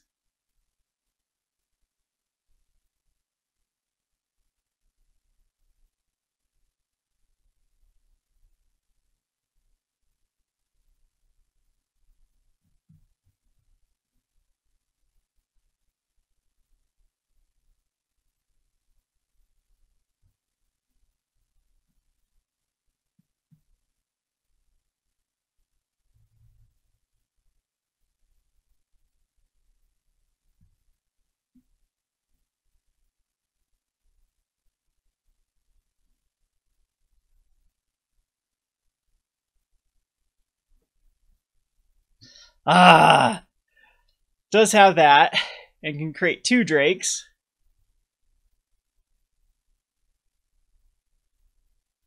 Should only block with 1, and it has another cycling card at his die.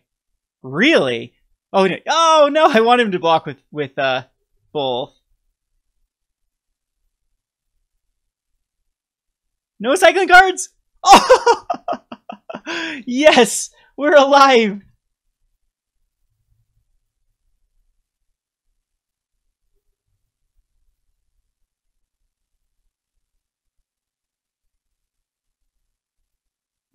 And there's Fiery Tempers, though.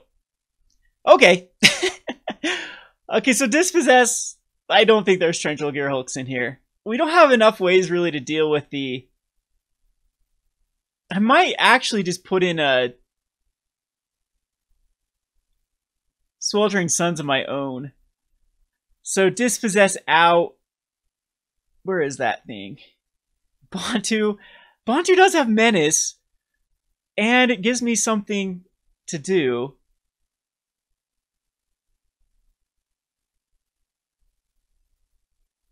Yeah, I think we have enough ways to deal with our opponent's stuff. Unlicensed Disintegration is probably better than a Fling at this point.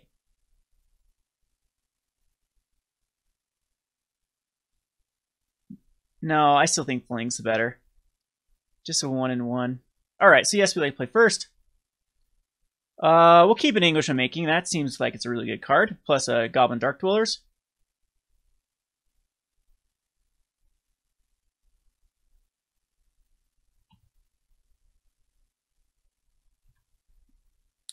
We do need a white, though, for the Anguished Unmaking.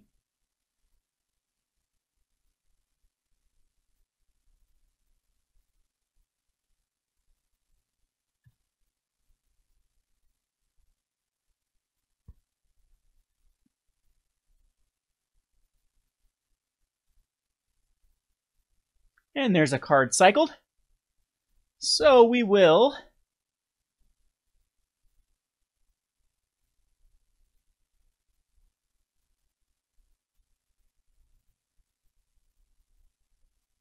see if this gets censored. I want it to if it does. Alright, it does not. We missed the land drop again with the Glorybringer. Another land gets cycled, so my opponent must be flooded as far as lands are concerned. No Drake. Ah, so close. Okay. Still need the white source. Unfortunately, everything but a plains comes into play tapped at this point.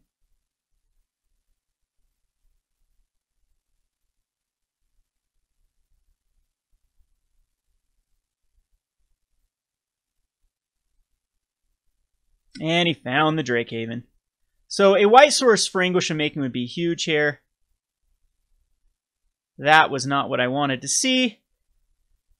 Oh, land there. Any land would have at least got us a Glorybringer. And a Glorybringer at that point would have been pretty good. My opponent is missing land, drops 2, but he can just discard and then get a Drake.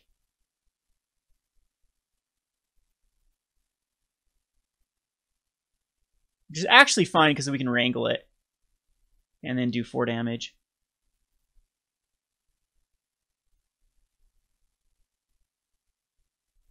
And it gets rid of Fire Temper, which cannot be cast. Well, that's a terrible card at the moment.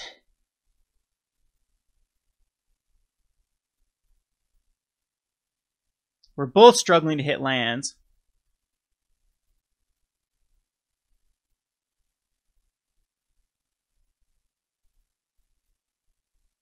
I do have some pretty good cards in hand.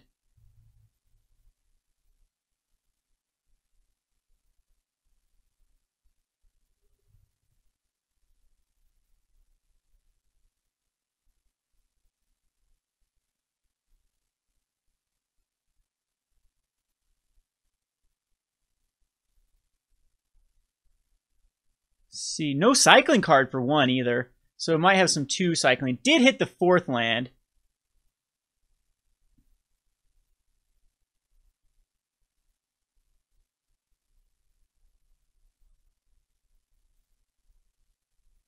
Ugh, that is not a card we wanted to hit. Need that 4th land. I hate to lose this way, but I think that was a very pivotal. One of these right here needed to be a land. Any land would work at this point. No cycling still, though. So my opponent's going to have to discard a card again if there's not anything played. Which is probably going to be another Fire Temper. Cathartic Reunion, missing the blue. And chose not to play anything. Jeez, what is up with this nonsense? I think we will just get rid of a Glorybringer. Or an Licensed Disintegration at this point.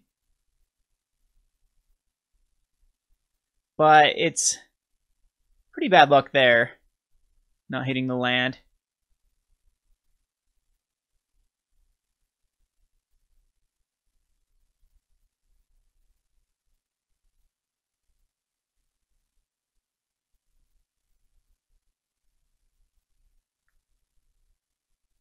Still no red source for my opponent. He's deciding not to make Drakes, which is fine by me.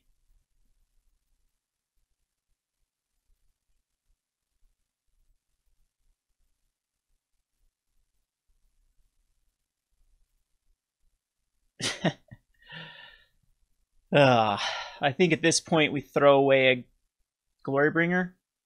Actually, I don't know. I can't. The Anguished Unmaking's huge. I can't get rid of that.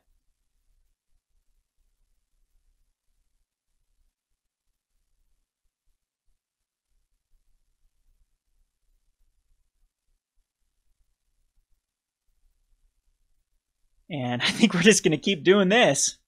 Where neither of us can draw into anything relevant. Weird game of Magic. There's some good cards going to the graveyard by my opponent, like Tormenting Voices and Cathartic Reunions. Hey, there we go. Now we're in business.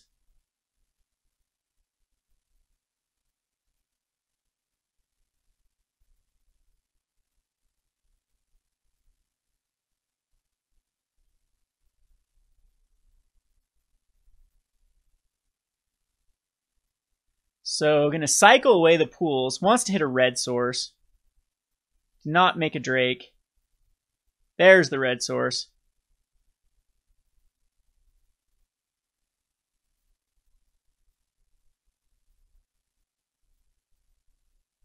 Now we have double. So I think this is the Nahiri's probably the right card.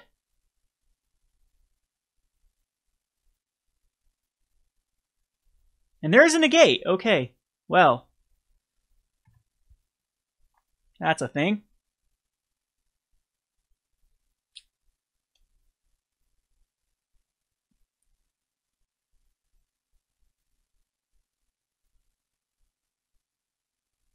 So guys, Anguished Unmaking was probably the right call there.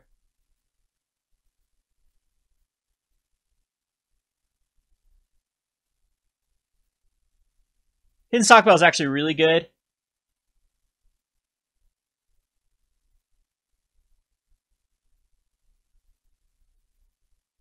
Surprised my opponent's going to do that right now.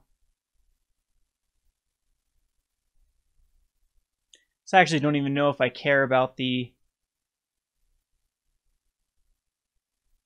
Trying to bait out something? Because we Wrangle and this gets it online. I'd like to get rid of... I don't even care about the Drake Haven at the moment. So we're going to Wrangle.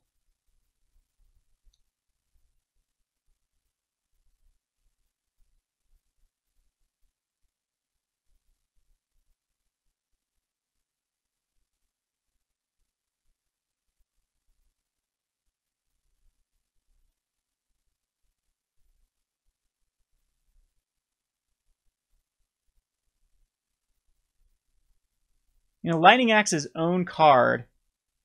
Sure.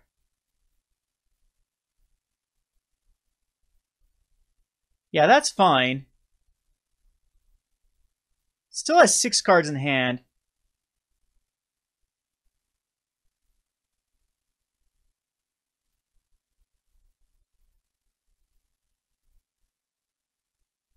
And I still want to hit lands.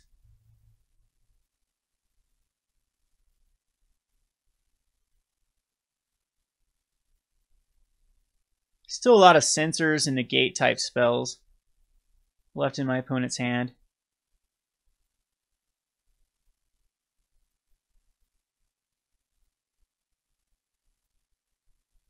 Probably should have Kari's Expertise last turn and then gone for the Hidden Stockpile that way. That would have been a better play.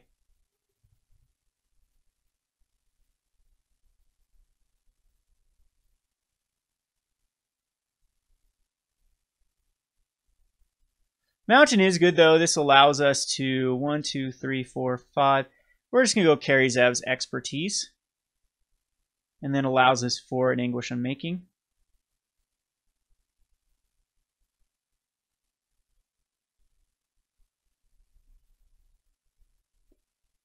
If my opponent decides to care.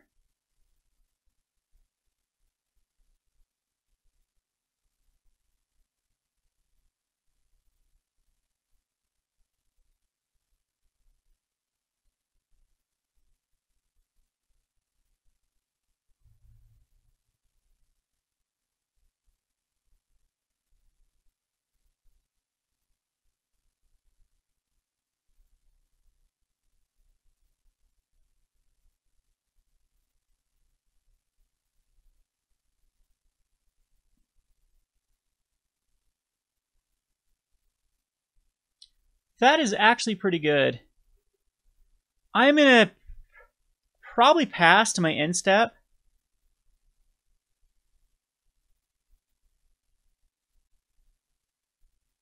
I want my opponent to do something here. It's fine. Actually, we can Anguished Unmaking.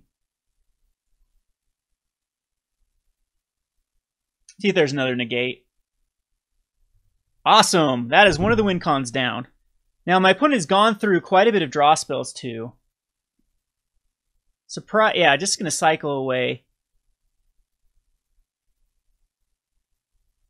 See if another Drake Haven comes out.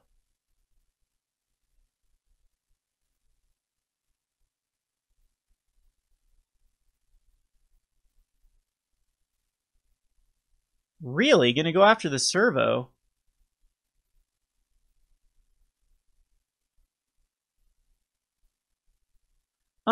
We're going to put the Painful Truce on top. I think that's fine.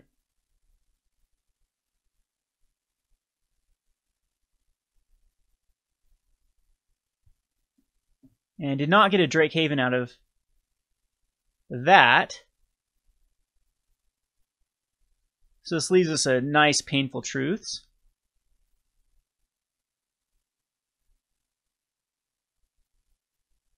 And gonna negate it, fine, that's okay.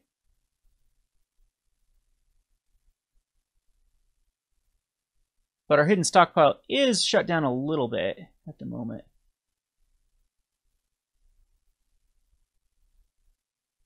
Censor's gonna be cycled here? No. Yes, the Censor was cycled. So my opponent is getting rid of a lot of his better... There's 3 Cathartic Reunions in the graveyard, 2 Tormenting Voices, 2 Fiery Tempers. Most of the lands are already cycled. What are my opponents waiting for?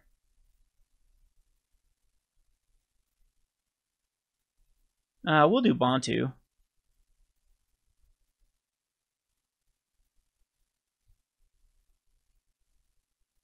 I want this countered.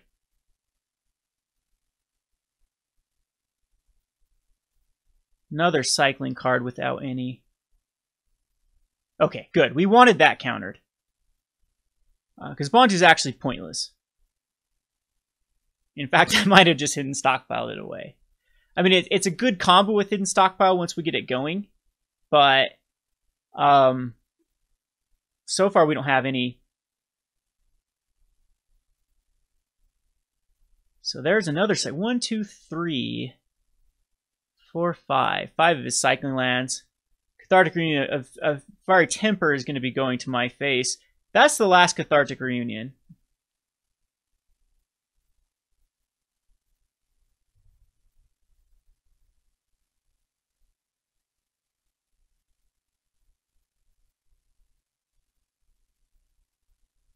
And this would allow for like a Goblin Dark-Dwellers.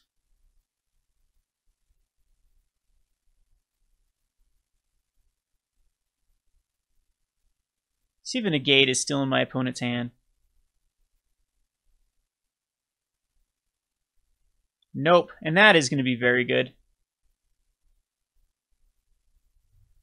Yeah, alright. So Chandra is going to be extremely tough for my opponent to overcome. Didn't have the other negate. Not running a lot of just hard counters. Oh, 2 negates are already gone, though. And there's Censor, so only 2 more Censors left in the deck. Didn't find the Drake Havens. Is Drake Haven the only win con in this particular deck? There's Drake Haven.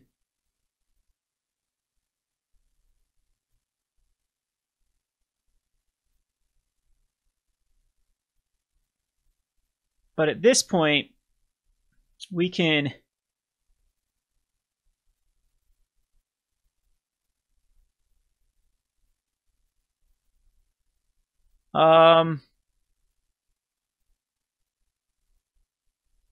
Still think we exile a top card. And definitely want to cast it. We'll cast it with 2 modes.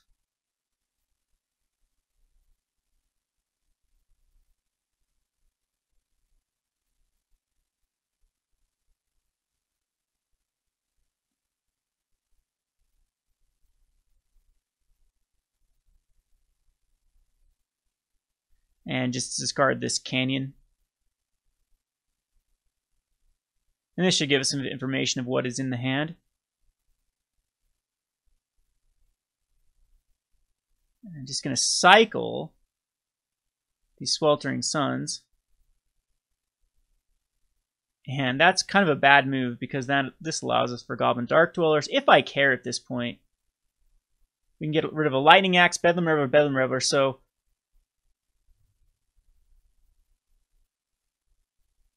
I think we just Goblin Dark-Dwellers and Wrangle.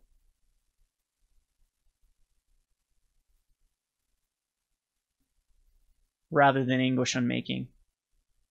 There's not a lot of cycling left in my opponent's deck.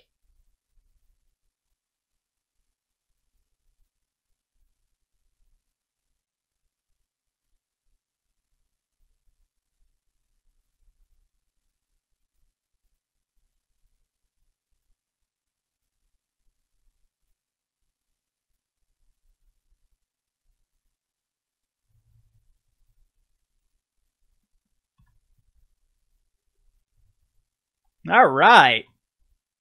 So the Reveler's coming down for sure.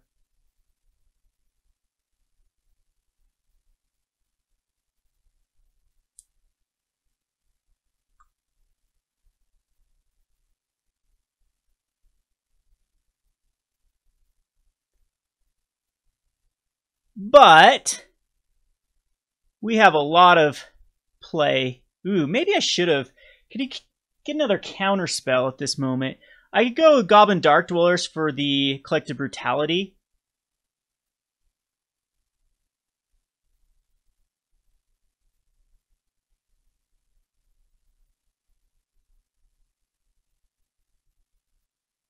Only 2 cards in my opponent's hand, too, so...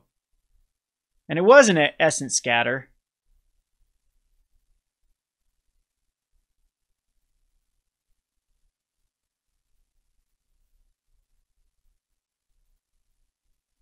So...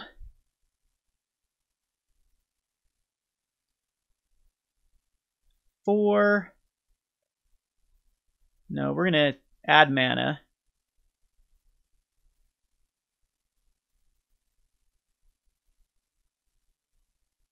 Grab the Bedlam Reveler.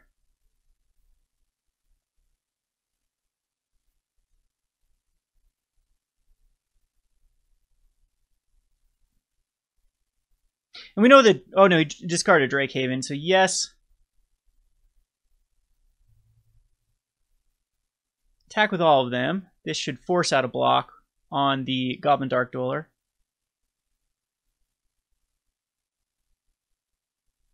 Really? Okay, you're gonna try to kill Chandra. Down to a 4. We then sacrifice the Bedlam Reveler. Put that on bottom. And I think that we'll leave this one up to cycle, so. Puts my opponent in a really difficult position. Yeah, nothing left. Cycled everything away. Found the Drakehaven's way too far down. And we would have drawn into garbage. Still garbage. Yeah, we have some bad draws coming up, but the ultimate of Chandra would have been pretty good. And we actually did win a match, though, so I'm happy with that. Hope you enjoyed this match. I don't know what changes I'd make. Maybe a Hazoret's favor. Maybe we do want more ways to draw some initial cards. Instead of Painful Truth, we do have the card that allows you to lose 2 life and draw 2 cards. And that can be hit off the Goblin Dark-Dwellers, but I still think Painful Truth's a little bit better for that. And yeah, I just think Hazoret favor would be the only thing that I would switch out of it down to like a 2 of. But anyway, hope you enjoyed this match. I'll be trying to play it. Maybe I'll play it more on my channel over at YouTube/RogueDeckBuilder. And if you enjoy these type of brews, make sure to check out my channel. It's called The Rogue Deck Builder for a reason. I try to build more off the beaten path type brews and still keep them as competitive as possible. So anyway, make sure you like, comment, and subscribe to Gathering Magics. And thanks for watching.